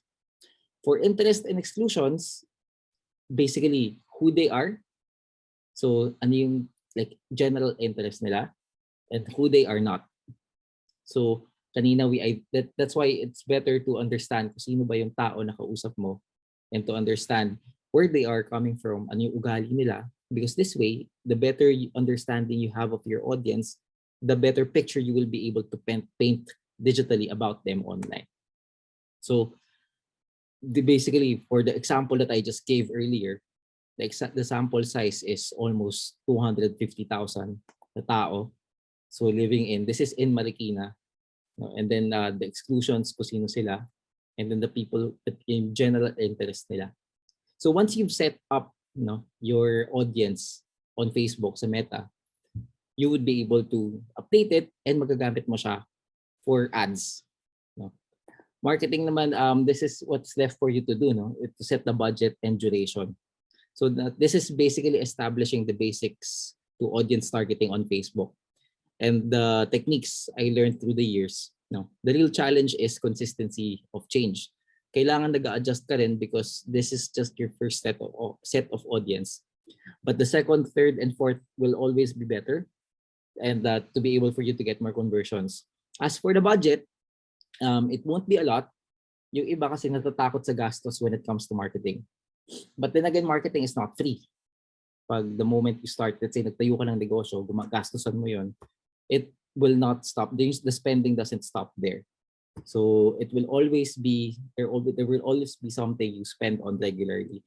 For starters, this is what I would recommend, 1.5 to 2% of your previous month's revenue, or 80 pesos to 100 pesos per day, whichever is higher. So, yun. So my recommendation yun yung pinaka-recommendation ko na budget per day. Okay? So just to summarize, yes, it is true that you can advertise to people who are likely to become your customers. Ito just for added information, you cannot determine the social status or household status of a person. So much better that you identify kung sino sila. So ito yung class A, B, C. Sa Pilipinas, hindi pwede yun. Sa ibang bansa, if you operate digital marketing in other countries, pwede. You can quickly identify a person based on their social status. Kung class A ba sila, A, B or C, malalaman natin yun. Sa Pilipinas, hindi siya pwede. Sa Google, pwede siya, but it's still in its infancy. The technology is still in its infancy. And then, pag tina-target mo kasi yung A, B, or C, mas lumiliit yung audience, making it impossible to accurately determine kung sino ba yung audience mo. Lastly, 1 mile is the smallest radius that you can target your audience. So next is the omni-channel approach to marketing communications. So pag sinabi natin omni means lahat, all. Channel, well, as you defined, omni-channel, lahat ng channel. So it's basically being present where your audience is present. The theory is nandun ka dapat kung nasaan, nandun yung brand mo should be where your audience is. So if your audience is on Facebook, obviously dapat nandun ka rin. If yung behavior nila is to Google stuff, mga symptoms, yung mga gamot, you should always be present on Google as well. You want to be highly searchable and have control over the communications. And ideally, you should have more than just a Facebook page and a website to increase your popularity. So ayan, may Facebook page ka na. So how do we apply the omni-channel strategy sa pharmacy mo? So we go back to understanding your customer and figuring out saan siya nag-go online. But essentially, the key areas that you need to be present would be on Facebook, IG, TikTok, and your own website. So TikTok kung may time ka talaga mag-edit, because I find it too tedious na mag-edit ng videos dyan. But definitely Facebook and Twitter and your own website should be like the basics of it all. When it comes to websites, all businesses, ito yung personal belief ko, that all businesses should have a website. And all businesses should have a website of their own. And nowadays, mas madali na kasi gumawa ng website. Hindi mo na kailangan maging programmer to be able to have your own website. Dati kasi there was a time na kailangan IT ka or may background ka with technology para makabuo ka ng website. But nowadays, hindi na. So madali na lang siya gawin ngayon. It's easy to do. It's low budget. Low budget. Tapos we all have limited budget kasi talaga when it comes to small businesses, especially if you're a small business owner. especially if you're also starting out with your business, but with less than 5,000 pesos and a maintenance cost of about 1,000 pesos per month or 700, makakabuo ka na ng sarili mong website. So not to mention that your competition will most likely not have one kasi nga di nila masyado binibigyan ng pansin yung importance nito. Number 2, engagement with your audience 24/7. So surely nagagawa to ng Facebook page, pero the information that the Facebook page will have is easily drowned, hindi siya searchable sa mga Google search, sa mga search engines. So having a website will allow your brand to reach a wider set of audience outside of the realms of social media, and at the same time immortalize kung ano ba yung content na meron ka. Third is that you feed more information about yourself. Having a website increases your searchability, and people will find out even if they are not within your area of operations. So this will enable you to establish your credibility among your audience and hopefully influence action towards your business. So according to data, 56% of customers reported that the content they found on a specific business started on a simple search on social media or on Google. So your presence online will start, mas mag-kick off yung presence mo online if you have your own site. Okay? So these are just some of the website makers na walang coding that you can use. So WordPress is my personal favorite. Wix is easy to use. Shopify is better used kapag may e-commerce component ka. So there are like dozens of these makers na pwede mo gawin, no? And mura lang siya. Again, wala pang 5,000, and then a maintenance cost of around 800 to 1,000 pesos per month. May website ka na. 100% no coding required. So, but how do we measure ba kung effective itong ginagawa natin lahat from social media, and assuming that you create your own website, how do we measure kung effective ba lahat? So this is the challenge of, this is mostly the challenge that I encounter whenever I educate people about digitalization of their businesses and their profession. Paano mo may measure kung successful ba to o hindi? So dito papasok yung math ng konti. And any digital ads kasi that you do or will do, you will be presented with reports from every channel that you execute in. So kung saan ka gumastos, may report kasama yan. So regardless of the information that you will receive, madami kasi silang sasabihin, yung like kunyari nag-Facebook ads ka or nag-Google ads ka, madaming like, technical terms doon na most likely mahirap intindihin for a lot of people who are not part of our field. But these are the ones that matter.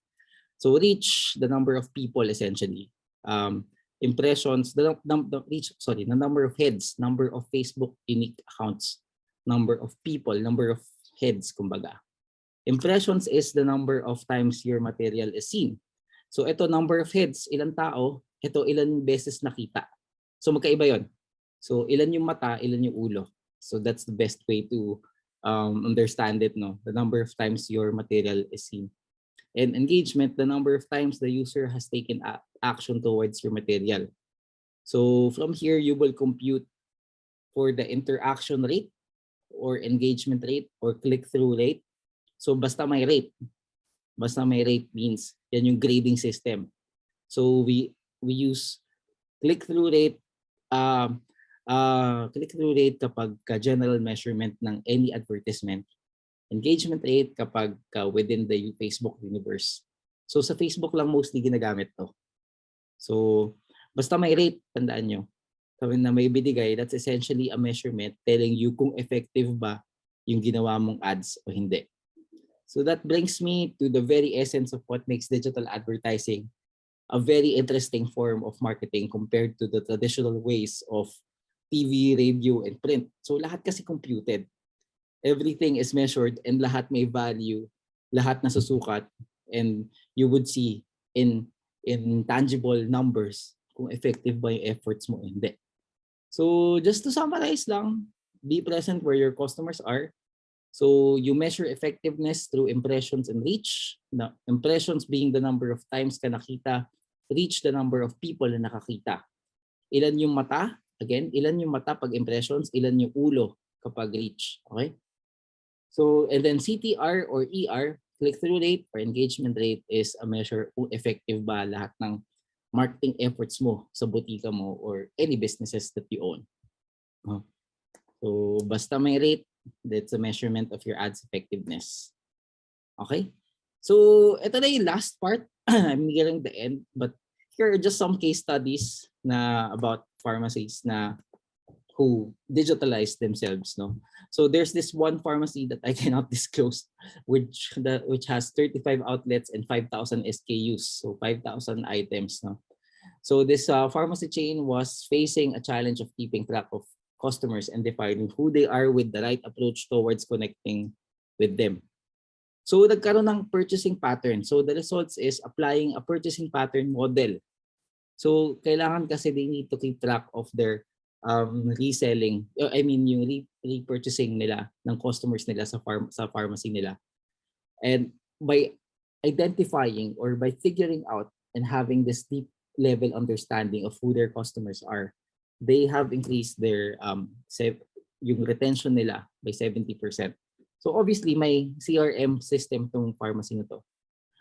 That resulted to an 11% increase in sales in maintenance drugs. So yun naman yung pinaka-target nila. In terms of, may website din sila, and in terms of site acquisitions, tumaas yung blue, yung second period, so a 6-month period, and then the first period is ito, mas mataas by almost 30 to 40%. Yung user traffic, they spiked in this part, sa July of 2021.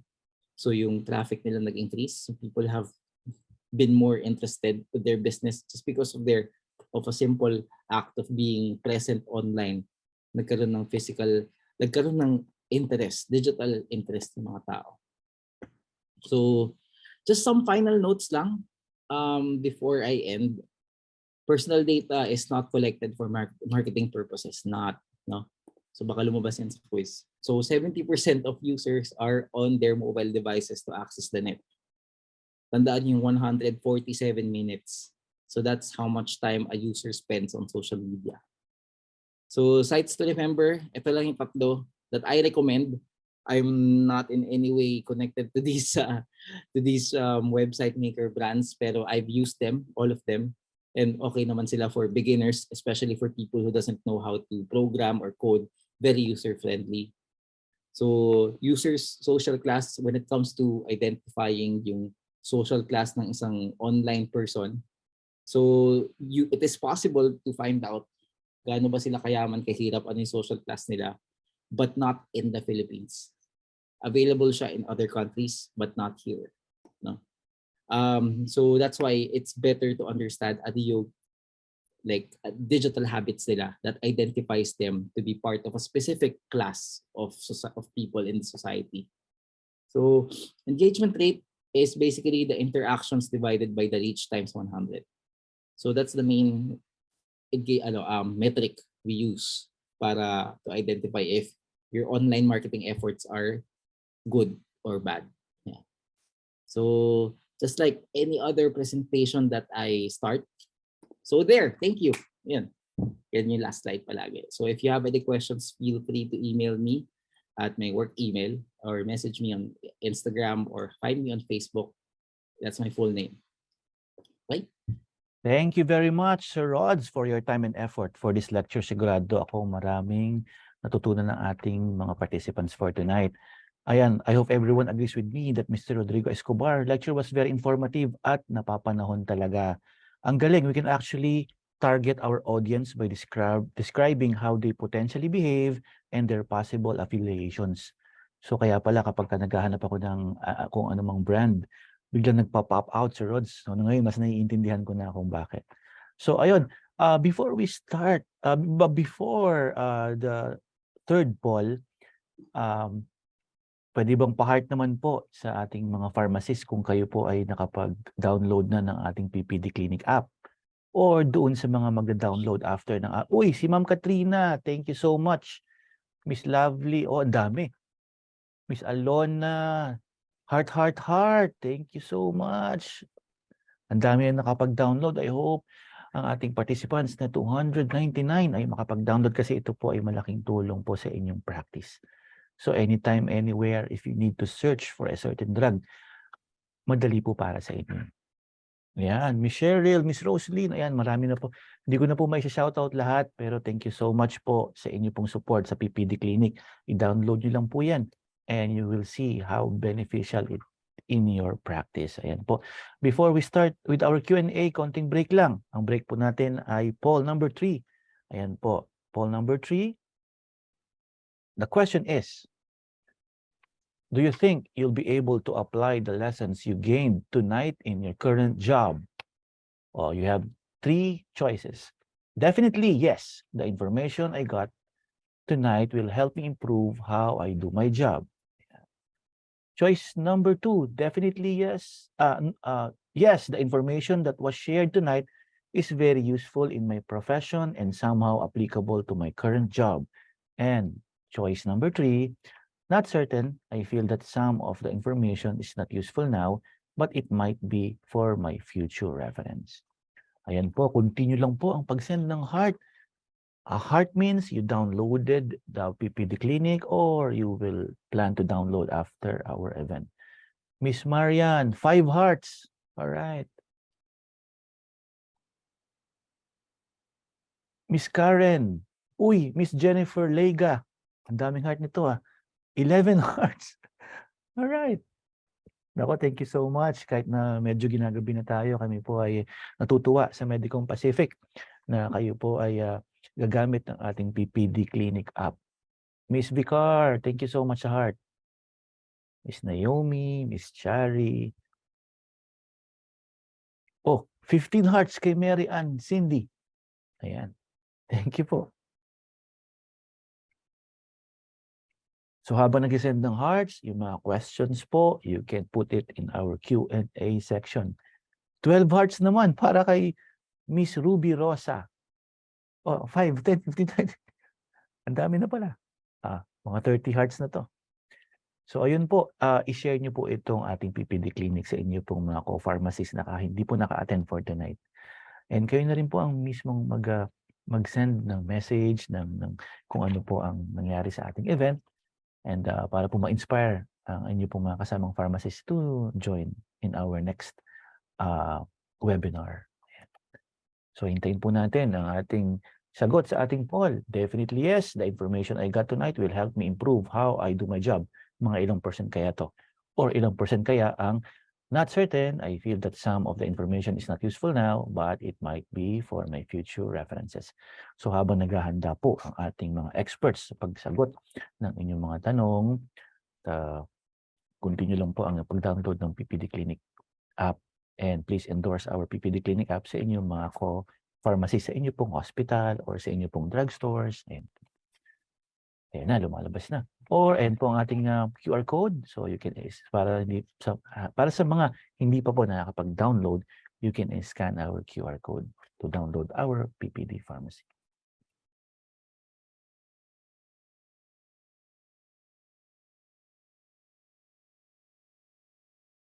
So Sir Rods, Miss Frances, so ready na ba kayo sa ating question and answer? Ready? Okay, so before yan, Sir Rods, Miss Frances, ito na ang kasagutan, ang sagot ng karamihan sa ating poll number 3. Do you think you'll be able to apply the lesson you gained tonight in your current job? Ang nakakuha ng 61% ay definitely yes. Ayan po. Sinasabi dito na the information I got tonight will help me in my job. Ayan. Yes, the information I got tonight will help me improve how I do my job. 61%. 33%. The information that was shared tonight is very useful in my profession and somehow applicable to my current job. Ang nakakuha naman ng 7% ay no, not certain. I feel that some of the information is not useful now, but it might be for my future reference. Maraming salamat po sa lahat po ng sumagot sa ating poll. Now, ito lang pinaka-exciting part. Okay.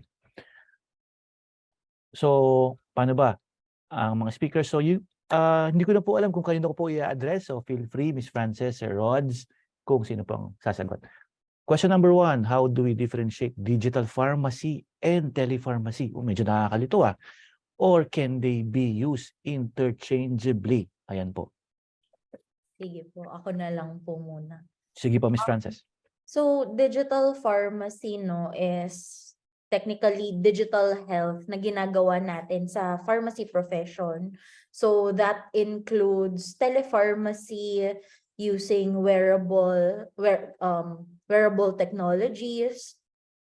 Yun. So, digital pharmacy has a larger scope, and that includes telepharmacy. And telepharmacy is one specific service that can be done as part of digital pharmacy. Hmm. Yun po, thank you. Okay. Sir Rods, do you want to add to that, Miss Frances? Okay.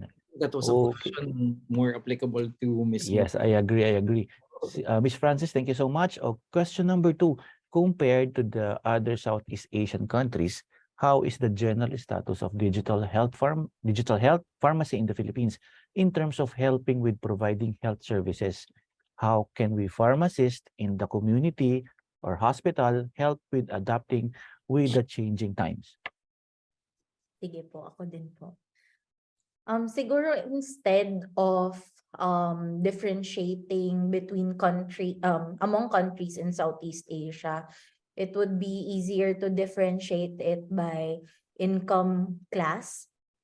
So, countries na lower middle income like the Philippines, or Malaysia, Vietnam, Indonesia. So, while high income or middle income countries like Thailand, so high income country Singapore. So magkakaiba kasi yung income classifications natin, no? And Yeah. with these income classifications also kung kailan pumasok ang digital health technologies. So those countries na high income class, even before the pandemic, meron na silang electronic health records, meron na silang electronic medical records na available. May e-prescribing systems na rin sila, which made it easier for them to actually adapt to how the pandemic actually affected them. So sa atin kasi for low middle income countries, nangapa tayo sa start kasi those technologies were not available in the country yet. Although alam natin na ginagawa na siya sa iba. So in terms of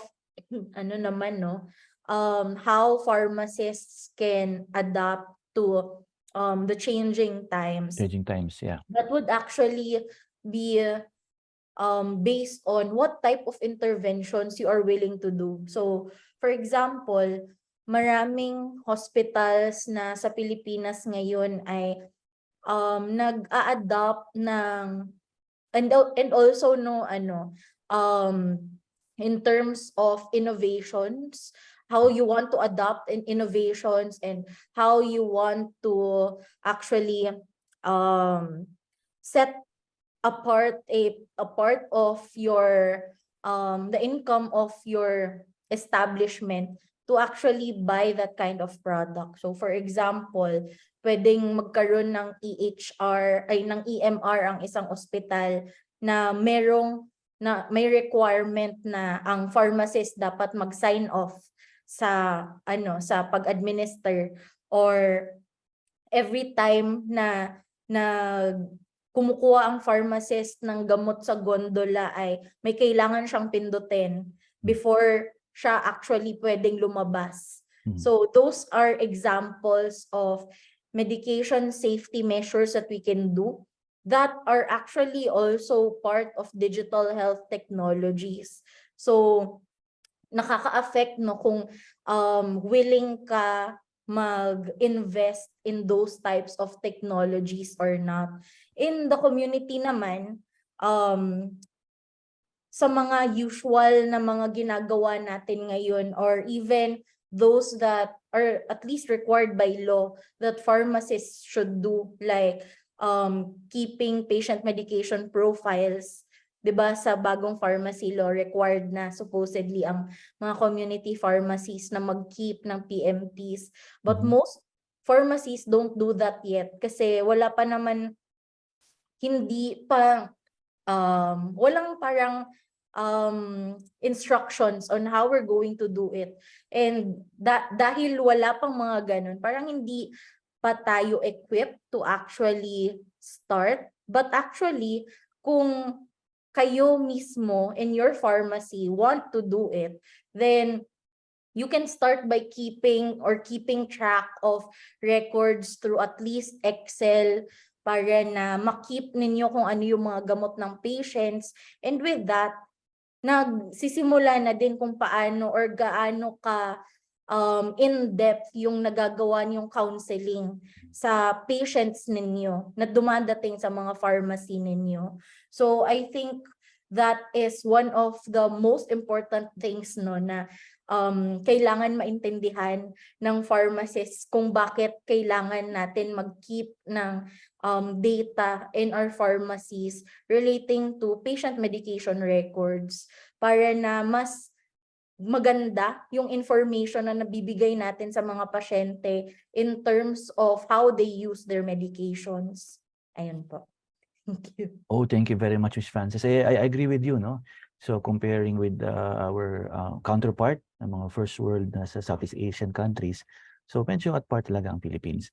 Pero with you said that the innovations, the maximizing the technology available in the Philippines is really will be a big help, no, in elevating our practices of our pharmacists. Ayun po. Ito po, question number 3. Ito, favorite ko tong tanong na to. Paano po kaya makokontrol ang mga e-prescriptions, mas lalo na po para sa paano po kaya makokontrol ang mga e-prescriptions, mas lalo na po para sa mga antibiotics? Ayan, Ms. Frances. Sige po. Okay. So right now, no, ang e-prescriptions kasi natin, sabi ko nga kanina, ay parang barok siya na e-prescription na system sa Pilipinas. So sa ibang bansa kasi ang ginagawa ay meron talagang database for it. It's a national database na kasali na doon yung electronic health records ng patient. So in terms of how we're going to regulate or how we're going to control it, wala pa po akong masasagot dyan. Kahit yung FDA, wala pa pong concrete na answers dyan. What I can say is they have plans to evaluate yung ginawa nilang administrative order relating to e-prescriptions. And together with that evaluation, they should see how e-prescriptions were not properly regulated. So kasi nga 'di ba parang yung nangyari ay kahit na sinabi nila na dapat separate yung e-prescription for antibiotics, as long as within the 7 days na bili yung antibiotic na yun, pwede siyang bilhin. So parang may problem talaga siya. So that's where e-prescribing systems come in. And I think you've mentioned po earlier, sir, na the app that you have, as long as may tawag dito, parang may doon naglalagay ng prescription yung doctor. Yeah. So that's an example, no, of how we can actually regulate e-prescriptions. But well, in other countries ay pwedeng iba-iba yung ginagamit na, for example, applications or web services for e-prescribing, as long as it is para siyang provider talaga na parang okay, inallow ng FDA na you will be one of the e-prescribing systems that is allowed in the country, parang ganun. So maraming doctors and maraming pharmacies ang gagamit nun.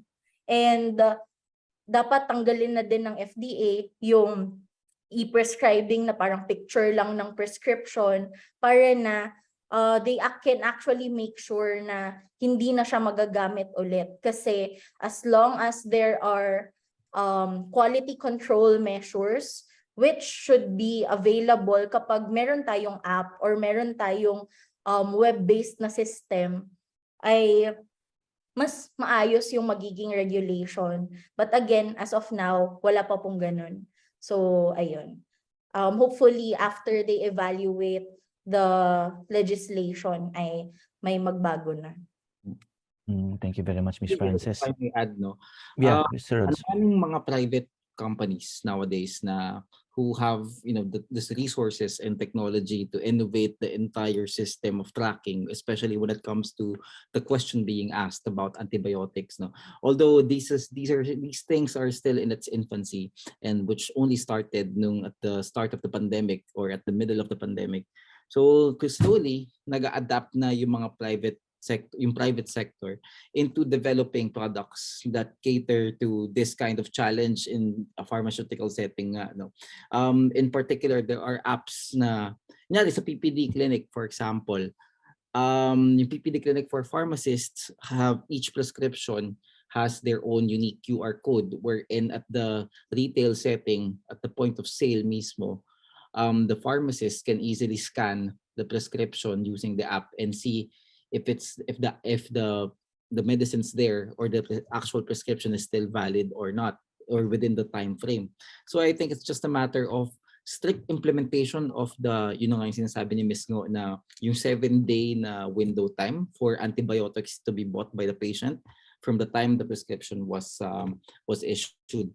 So yun lang siguro. There are private equities such as the PPD clinic who have measures in place to control challenges like this. Granted na hindi pa siya ganun ka well applied all over the country, but slowly it is getting traction, and we see it like there on the spot when we purchase our medicines. There are pharmacies who are applying technologies in the way they verify medicines that are being bought from them.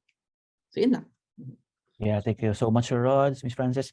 To add to that, our PPD clinics also, nasa pipeline po namin yan ang pag-regulate at pag-control ng pag-release ng ating mga antibiotics and other drugs na restricted po. Let's say, for example, if a patient bumili sa isang pharmacy using our QR code, then meron siyang planong lumipat sa kabilang pharmacy B. So makikita yon na, nag-purchase ka na pala sa pharmacy A. So in PPD Clinic, we are working on that. We will continue to improve. Kasi this is a very big challenge po, Miss Frances, talaga, I agree with you. Know how to regulate ang pag-issue ng mga antibiotic. In PPD Clinic, yan po yung nasa pipeline namin na we will go into that. Mag-i-improve po kami. So at least, naintindihan po namin mas deeper pa at on how we can regulate on the use of antibiotics. Okay, question number 4. Okay, can I mention, galing kay Miss Jennifer Lega. How can digital pharmacy be effective in patient interaction? Ayan po. Sige po. So, actually, yung digital pharmacy, it's actually making our services more efficient para na mas magkaroon tayo ng patient interaction. So, for example, the example that I provided earlier, that we have an EMR, that we can actually have a better perspective of the health of the patient, all the medications of the patient. Then right after that, we do med reconciliation. Then nakakausap yung pasyente ng mas comprehensive. So mas maganda yung nagiging patient interaction natin with them when we also communicate with patients using the internet. So yung mga mention ni Sir kanina na on marketing, no? Together with that, we also provide information to the patient dahil ito yung services na available sa pharmacy natin. So given na meron tayong group of services that we can provide, mas gugustuhin nila ngayon na pumunta sa pharmacy natin or i-avail yung services na meron tayo. So I think digital pharmacy actually provides better ways on how we can actually talk to our patients and have more patients go to us.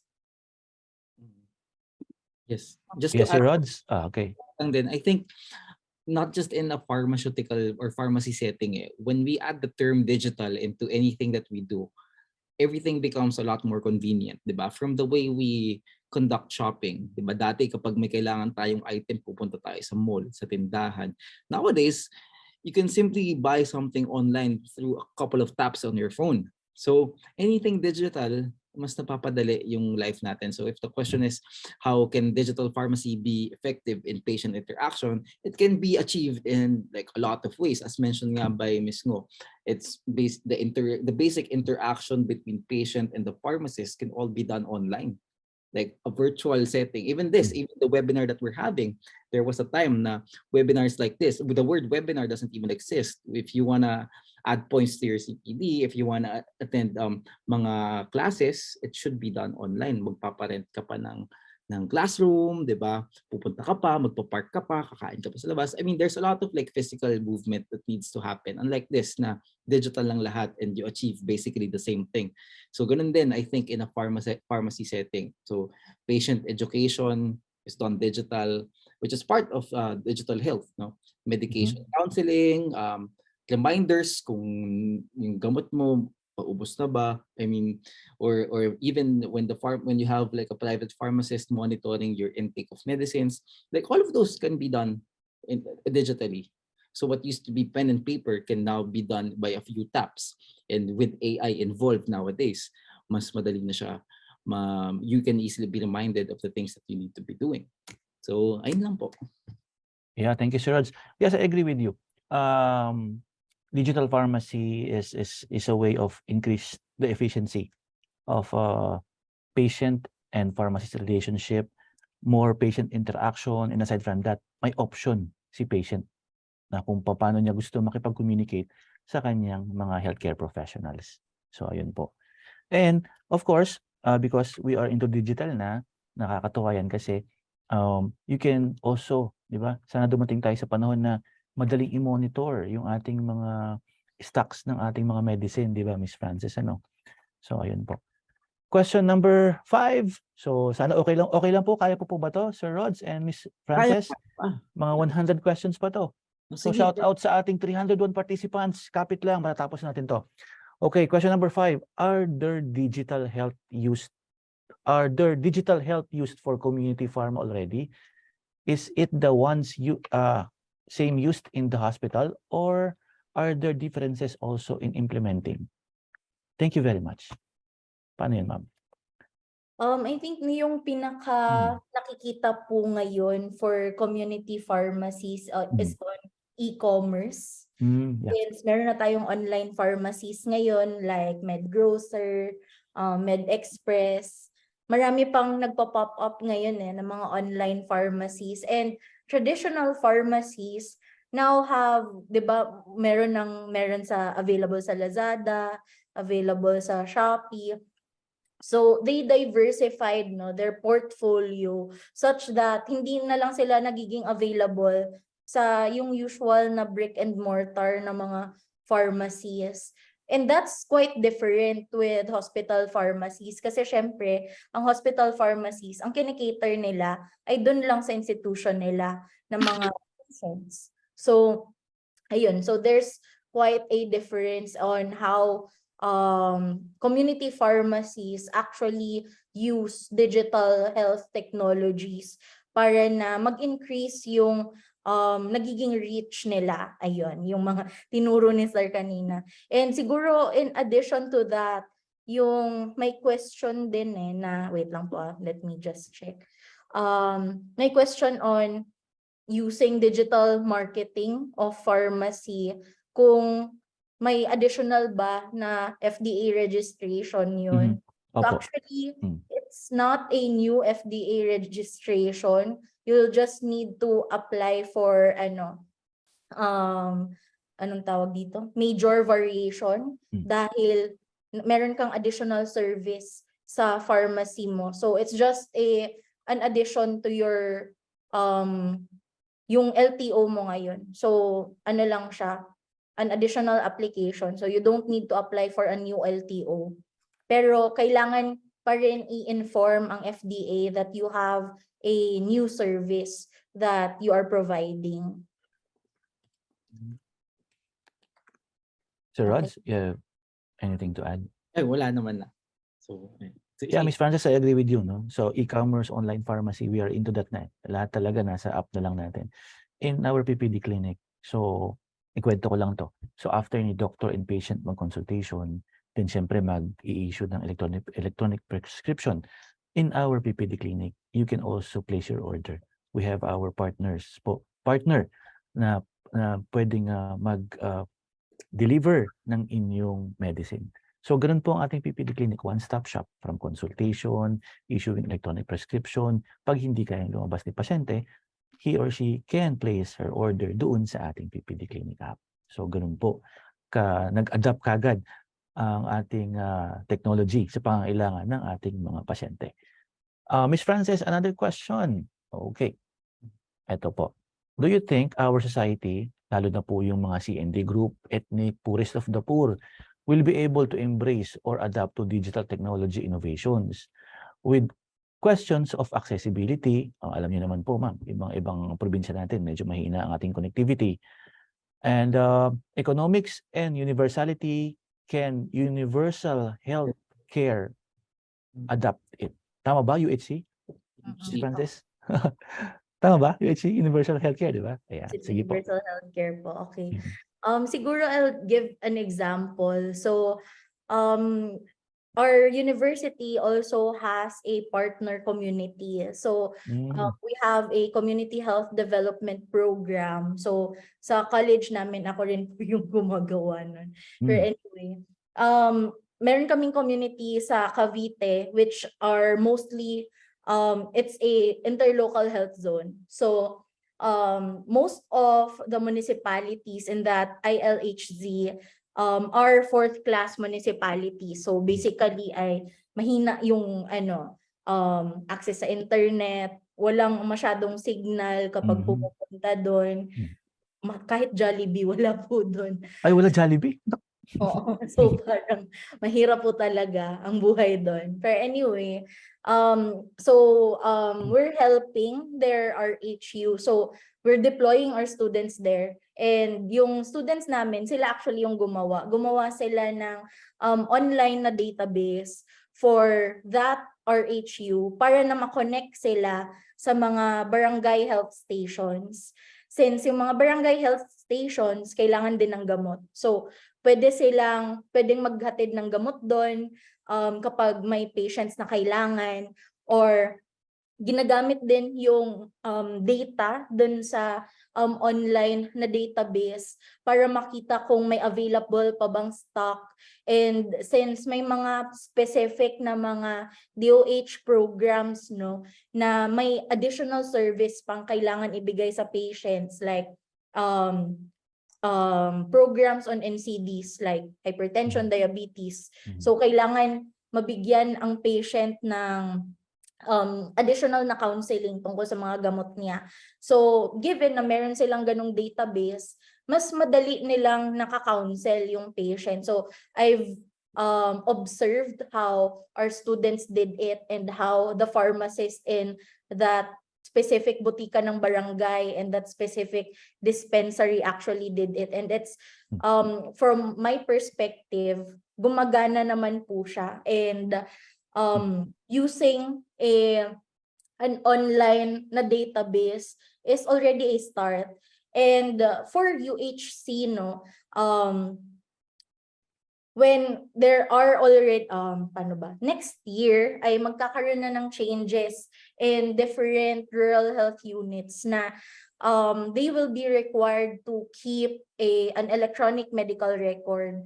So ang mga EMRs na to, hindi sila required, no, na parang connected lahat ng EMRs ng lahat ng RHU sa Pilipinas. So they can decide kung ano yung gusto nilang gawin, gusto ba nilang gumawa on their own, or gusto ba nilang bumili ng available na software.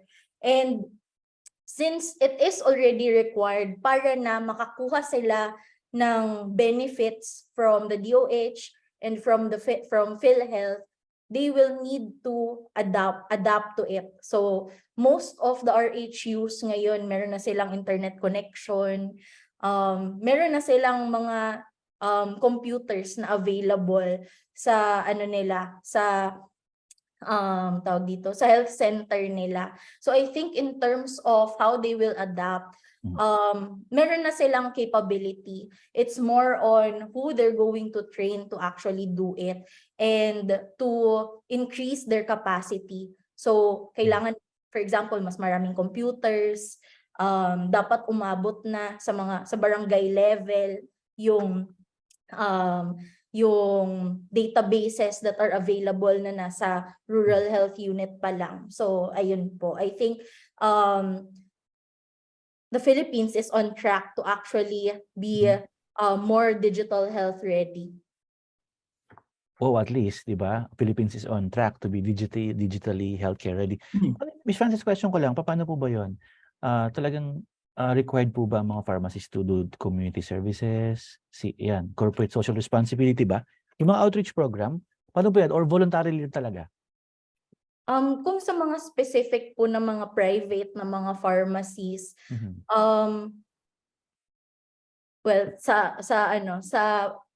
pharmacy law, required po ang mga pharmacy gumawa ng PMP or patient medication profile.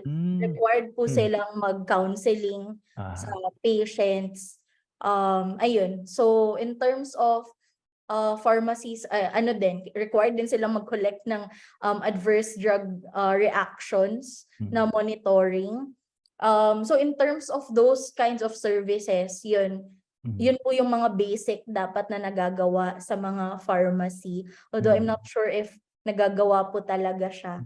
Pero yun po. But for additional services like, for example, NCD monitoring, meron mga diabetes educators na available na pharmacists din. And even in other countries, no, yung isang pharmacy, meron siyang area talaga na for diabetes clinic na mga pharmacist yung nagbabantay. And sila din yung nagpo-provide ng interventions para sa patients. Ayun. So I think given na ayun nga, parang more clinically oriented naman na ang mga pharmacists ngayon, there are a lot of ways on how we can diversify our services, especially that we are equipped with a lot more information given that we have digital health. Actually, Miss Frances, Sir Rods, in my opinion, kasi the problem with connectivity is a national problem na talaga. So kasi our app is ready naman eh.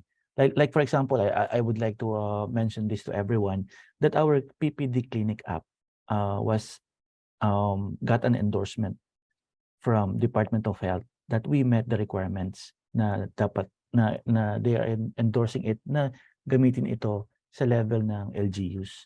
So from there, we have our partner LGUs, i-mention ko na, Valenzuela Medical Center, and there are also some LGUs na naka-pipeline pa din na partnering with us na to use our PPD Clinic app. So actually, Miss Frances Rhodes, pwede naman lumayo pa yun hanggang sa mga ibang probinsya natin. Well, the problem is, yung national problem about our connectivity. So yun lang po. Pero anyway, our app is ready. So sana maging ready na rin ang ating mga connectivity. Alright. Number 7, Sir Rods. Dun sa tanong, kasi the question was if we think that our society can embrace or adapt to digital and technological innovations, Yeah. I think in any society naman, regardless if it's a Philippine society or an international one, 100% of embracement ng digitalization is never achievable. Never mo ma-achieve. Agree. Yeah, agree ako. ng isang society, no. Pero if you ask me, prior to the pandemic, the answer would be hindi masyado ganun ka-hopeful. But when the pandemic hit and everyone started to digitalize themselves by force, no, then I became more hopeful that accessibility to digitalization tools will be more promising in the long run, no. Especially when it comes to economics and digital literacy. Kasi nowadays, di ba, accessibility to internet access is a lot wider now compared to before. Diba? So people are starting to become more digitally literate. So these are the baby steps. Even if even if they are baby steps, these are still steps, no, and still points of improvement to for a future digital society that we can have. So with the question, so it starts with the basic stuff like education, digital literacy, economics, diversity of cultures, no, and eventually magli-lead siya into healthcare, which is a necessity. So eventually we will achieve that. It may not be 100%, pero the marginal growth on an annual basis can be high. That's good enough for me to say na, a digital society, na meron na tayong digital society. Yan. Yeah, thank you so much, Rods. Okay, question number 7. Okay na po. Ms. Frances, do you want to add something? All right. I think mukhang kay si Rods to. I am not sure how prevalent branding is as part of marketing strategy for pharmacies are in the Philippines, especially for a small-scale private community pharmacy. What can we leverage as a branding strategy against community pharma giants like Mercury and Watsons? Ay, kaya ni Sir Rods to. Okay. I'm not sure how prevalent branding is part of the marketing pharmacy. Okay. For small-scale pharmacies, no, ang pinaka-edge natin dyan is yung accessibility. So wag mong tatabihan yung mga brands na yan. So you focus on your localized community at a barangay level. So the Mercury Drugs, the Watsons, the South Stars all have, capitalization that's way beyond your capacity. So wag mo silang, do not fight a giant where when you're just a small player sa isang gera, no. So what you do is you win small steps, you win baby steps, at least at the local community, sa kapitbahay mo, yung pangangailangan ng sa isang kalsada, usually ganun lang naman nilabanan dyan eh. And it's all a matter of localized marketing, not wide scale. So, and syempre, availability of SKUs, and yung pinaka, at least one of the main insights that we usually get is the availability of different brands, no, specific brands for pharmacies, no. And when it comes to the bigger players, the big chain ones, mas maraming choices dun eh. Kaya people would often approach them. I think also it's a matter of educating the public that yung branded medicines and yung generic ones are one in the same. Nag-iiba lang sa packaging and sa manufacturer and distributor. But as long as it's FDA approved, diba? Same efficacy lang din naman yun. The rest is placebo. So I think it's a matter of educating the public about generic medicines as well. So that's a branding strategy that you can incorporate, no? Siguro an informational campaign or a disease awareness campaign wherein ini-educate mo sila ang paracetamol ay ito iba or differentiating like two brands of the same generic content. Education, friendship, connection with customers, and a good ability to market yourselves within the local community. I think that's like a triage of information, or at least a strategy that you can apply in your small business if it's a pharmacy. Yeah. Thank you, Sir Rods. Miss Frances, do you want to add something? No, okay na po. Okay. Yeah, Rods, I agree with you, no. So to add to that, actually, as a consumer, mas gusto ko yung mayroong patient counseling. Nakakausap ko yung pharmacist. Yes, agree ako, malaki talaga sila yung ating mga big players. Pero sa dami ng kanilang mga pasyente, mga clients, minsan alam mo yung pagkakataon na makausap sila kung para saan ba to. Minsan, pag nabigyan ng instruction ni doktor, hindi naman agad mapipick up ng mga patients yun eh. But I suggest para sa ating mga pharmacists nandito na nasa community pharmacies, strengthen or enhance your patient counseling. Nandyan po sa ating PPD pharmacy din na available. O, kita nyo? So, ayun po, di ba? Kompleto yan. Patient counseling, meron po tayo niyan. Okay, question number 8. How can ito medyo maganda question to. For Ms. Frances and Sir Rods, how can the government and private sector collaborate to create and implement policies that support the digital transformation of pharmacies while ensuring the data privacy and security? Napapanahon. Ayan po. Okay, sige po ako. Actually po, during the start of the pandemic, no, since biglang nagkaroon tayo ng mga telehealth na mga intervention, so kasali yung sa telemedicine, telepharmacy, different professions provided different telehealth interventions. So the DOH actually crafted a memorandum regarding the use of telehealth platforms and how they're supposed to be implemented. So like pwede siyang gamitin ng kahit sino kung gustuhin nila. So I think aside from that, kailangan maging magkaroon ng parang at least a law on how we should digitalize different interventions in health. Kasi I think yun yung kulang.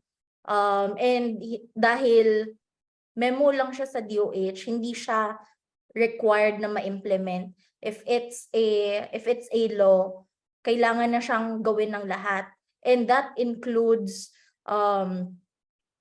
problems in terms of data privacy, especially that most of, for example, our government agencies now, our pharmacies should also have one, yung mga nasa government din na mga healthcare institutions, big data na yung dapat na-handle natin ngayon kasi meron tayong dapat available na data ng patients. So dahil nga big data na siya, kailangan natin ng more stricter policies on data privacy. And right now nga, meron na tayo, we have a data privacy law of 2012 pero hindi siya strictly implemented. So I think yun yung kulang. So dapat we need to work together to actually have it better na ma-craft yung law that so that all stakeholders can actually benefit from it. So ayun, wala pa siya as of now. So hopefully in the future we would have one. Sige, tama yun. Tapos, yes. actually, tama yun, Sir Rod. So, I think the main, yes. At least how the private and the public partner together. I think as consultancy basis, we establish a regulatory framework wherein we turn it into a law where what's more important than creating a law is actually the implementation of it. So there are laws in place to protect data privacy. Tapos it's just a matter of proper implementation with the help of the private sector. On top of my head, creating and updating the laws should be the start to achieve this itong objective na to of digital transformation ng mga pharmacies. Pangalawa, when it comes to data privacy, because the question yung nagtanong nito brought up yung data privacy. Joshua Dave Akabal, thank you for that question. Sige, Sir Akabal, So I think it's a matter of having stricter and stronger penalties being imposed in these laws that we will amend. Kasi sa totoo lang, for private companies, the stricter and the more na nakakatakot yung mga penalties associated with breaches with data privacy, the more na pangahawakan yan ng mga private companies, even the government. So dalawa, amendment and strong implementation of the laws. Amendment, creation, and strong implementation. So yun yung first muna. And pangalawa, it's more on the strict, yung stronger penalties for the breaches, for data privacy and security breaches. So yun yung at least on top of my head, what I could answer dun sa question ni Mr. Akabal. Okay, thank you so much, Sir Rods. I would like also to take this opportunity and to answer also Sir Dave Akabal and to our 301 participants. I would like you to know that also Ms. Frances and Sir Rods, sorry, di ko na-mention kanina, na there is an ongoing collaboration with private sector. We in Medicom Pacific, the creator of PPD Pharmacy and PPD Clinic, in collaboration with government. So in private sector and government, we are in partnership. Like I mentioned kanina, Miss Frances, Department of Health, the Knowledge Management Information Technology System acknowledge and appreciated our PPD Clinic app. Kasama doon po ang pag-secure ng data privacy. So hindi po yun ma-endorse if hindi po pumasa yung ating PPD Clinic app. So ongoing na po yung ating collaboration with the government.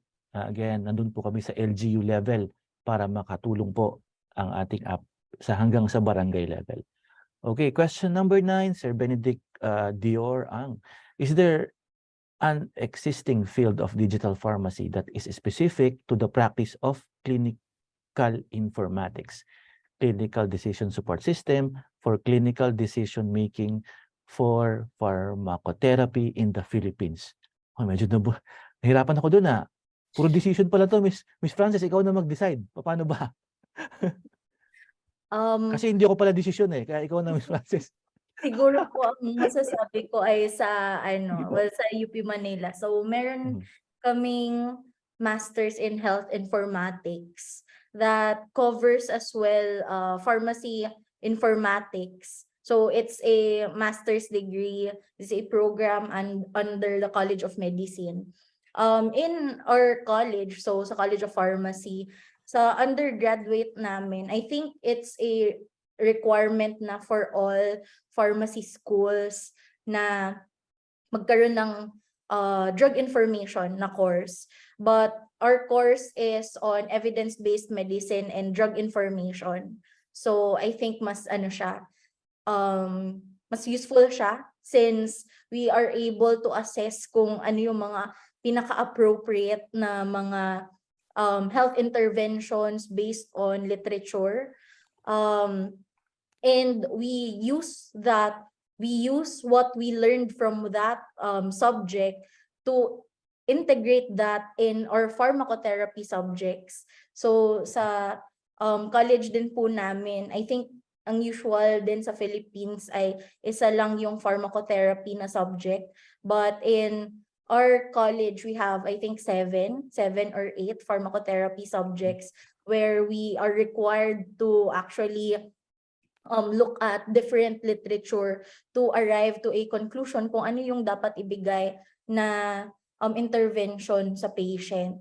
And in terms of doing medication counseling as well, since our students are also required, they have a course on medication counseling in PGH, so they are talking to real patients din. So kung ano din yung natutunan nila sa EBM and drug information, they use that to provide counseling to our patients.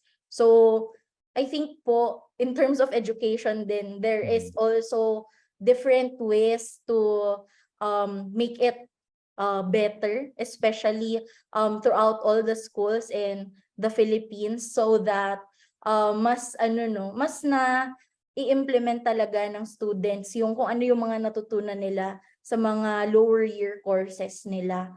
Kasi digital health and digital transformation should have been taught to them mga second year pa lang sila, first year pa lang sila. But how are they going to use those technologies? How are they going to use those databases para na makapag-arrive sa appropriate na patient care na dapat ginagawa nila in their upper years para na yun naman yung gagawin nila when they graduate. Yun po. So available po yung mga ganong kinds of courses. Thank you, Ms. Frances. Okay, sorry, last question na po. What best practices can the Philippines learn from other countries that have successfully embraced digital transformation in the pharmacy industry and achieve data-driven success? Sige po. Ako. Ms. Frances. Sige po. Sa'yo niyan, Ms. Frances. Siguro, when I talked about EHR and EMR and e-prescribing, I think dun po kasi talaga nagsisimula lahat eh. If that kind of framework is done in a country, nagdo-domino effect na lahat ng digital health technologies that can be done in lower scale level. So countries for example in Europe, so for example no sa Estonia, yung e-prescribing system nila ay kasali siya sa isang website na nandun din yung parang LTO nila, nandun yung DOH nila. So parang it's a one-stop na website na lahat ng government services, nandun lahat. And hindi na sila, ang doctors nila doon, hindi na sila allowed magsulat ng written na prescription. Lahat nandun na sa e-prescribing system. And ang mga pharmacy naman, they are only allowed to access the e-prescribing system of that specific patient pag pumunta yung patient doon. Or for example, meron din, no, for example, in the UK, where they have, parang sa atin, yung mai-implement in the future na mga service, para silang mga service delivery networks. So, kung ang doktor mo ay nandito sa Manila, dapat yung pharmacy mo din malapit lang. So, connected na yung data ng dalawa. So, pero yung, for example, yung nakikita lang ng pharmacy ay kung ano yung mga gamot, ano yung mga general lang na information about the disease of the patient. So, pwedeng ganun. So, marami ng examples in different parts of the world. It's just a matter of modifying that para na mas maging applicable siya sa kung ano yung available na resources natin sa Pilipinas. Kaya, ayun, sobrang daming pwedeng pagkuhanan ng ideas on how we can implement things in our country. Siguro if I may add lang din, no? Yes, Sir Rods, please. I-mention ni Ms. Ngo yung about sa electronic health records integration, yung prescription ordering, no? That's what's being implemented in other countries. Siguro from me as a business owner and as a marketer to add, from a marketing perspective, yung business intelligence and yung data analytics that comes along with a digital lifestyle in a pharmacy setting, that will, if we apply it with the way we conduct a pharmacy business, the way we operate a botica in our country, it would be detrimental to how we improve on the lives of people as well. So imagine mo na lang, no, may maintenance meds si patient A, no, and then nakalimutan niya bumili ng gamot. Through data, baka may makita natin if yung frequency of purchasing. So these are business intelligence that we can adapt, no? And I think countries with a fully integrated digital health system also apply it in their business kung paano nila kino-conduct yung kanilang operations, which will then improve the way supply chain management is managed, diba? And the way interactions with patients are being done. So through data, through an electronic and a digital lifestyle, we get data and informative things, variables about our patients and our inventory. We minimize yung pagka-out of stock, increase availability of our medications, improving at least accessibility to medicines, no? And at the same time, diba, and a stronger collaboration with healthcare providers, suppliers, and manufacturers. So ano na siya eh, it's a whole plethora of information and improvement in society and in a healthy society, and magdo-domino effect siya in a more positive way. So I guess at least in a bigger scheme of things, that's how we can see a fully digital ecosystem would work, and hopefully we can achieve that in the long run. Thank you. Thank you, Sir Rods, Ms. Frances. Actually, meron pa po tayong 10 questions, kaya lang hindi na po natin kayang i-accommodate. So, ang ating team ay chinek na lang po if baka pare-pareho lang din yung questions. So, namili na lang po kami dun sa 10 questions. Pasensya na po, mga Mars, mga Beshies. Hindi na namin na i-flash or na itanong sa ating mga experts ang inyong mga questions. Pero sana magkaroon pa tayo ng another webinar at sana umattend po kayo ulit. So, mag-send po kami ng e-copy of the presentations para po sa mga interesado. So please make sure na na-provide ninyo po ang inyong correct email address. Now, it's quiz and feedback time. Ito po yung pinaka-importante to earn your 2.5 CPD points. Everyone present is required by PRC to take the quiz. Answer them correctly and complete the feedback form. Yun po. Quiz. Huwag po muna kayong aalis. May feedback form pa po. Once you have completed the questionnaire, please message done in the group chat and you may exit. So, exam, then form. The link to the quiz can be found in the chat section of Zoom. So, nandyan po sa ating chat section sa Zoom natin. So, lahat naman po nakaka-access sa chat natin, ano? Or you may scan the QR code you see on your screen. Sige po, i-flash po natin ang ating QR code para makapag-ready na po ang ating mga pharmacist. So we will be giving 30 minutes to complete this. So we will play a 30-minute timer in a while, and that's the only time that you have to complete the test. Once you're done, please let us know in the chat room, in the chat function here on the Zoom that you already done, and that's the only time you can leave. So, huwag po muna kayo basta-basta. Ayan na po ang ating link. So, the quiz is composed of 15. The passing score is 50%. I'm sure makakapasa lahat dito. And just a gentle reminder that no quiz, there will be no certificate. And that getting a score below 50% may result in getting your CPD credits reduced or no CPD points at all. So please take your time in answering the quiz and evaluation form. Before we start the timer, on behalf of PPD Pharmacy, we would like to thank everyone for staying with us and participating in this webinar. We hope na madami kayong natutunan. Sana kami po ay naging valuable sa gabing ito. And that you can apply it sa inyong mga businesses, sa inyong mga future endeavor. And don't forget to download our PPD Clinic and sign up to our PPD Pharmacy Viber community. Importante po ito. Dito po nag-exchange ng ating mga ideas at mga best practices. Mag-join po kayo sa ating PPD Clinic Pharmacy Viber community. Again, this is Eugene Pesada. I-add niyo po ako sa Facebook para friends na po tayo. A wonderful night to all of you and good luck po sa exam. And time starts now. Bye!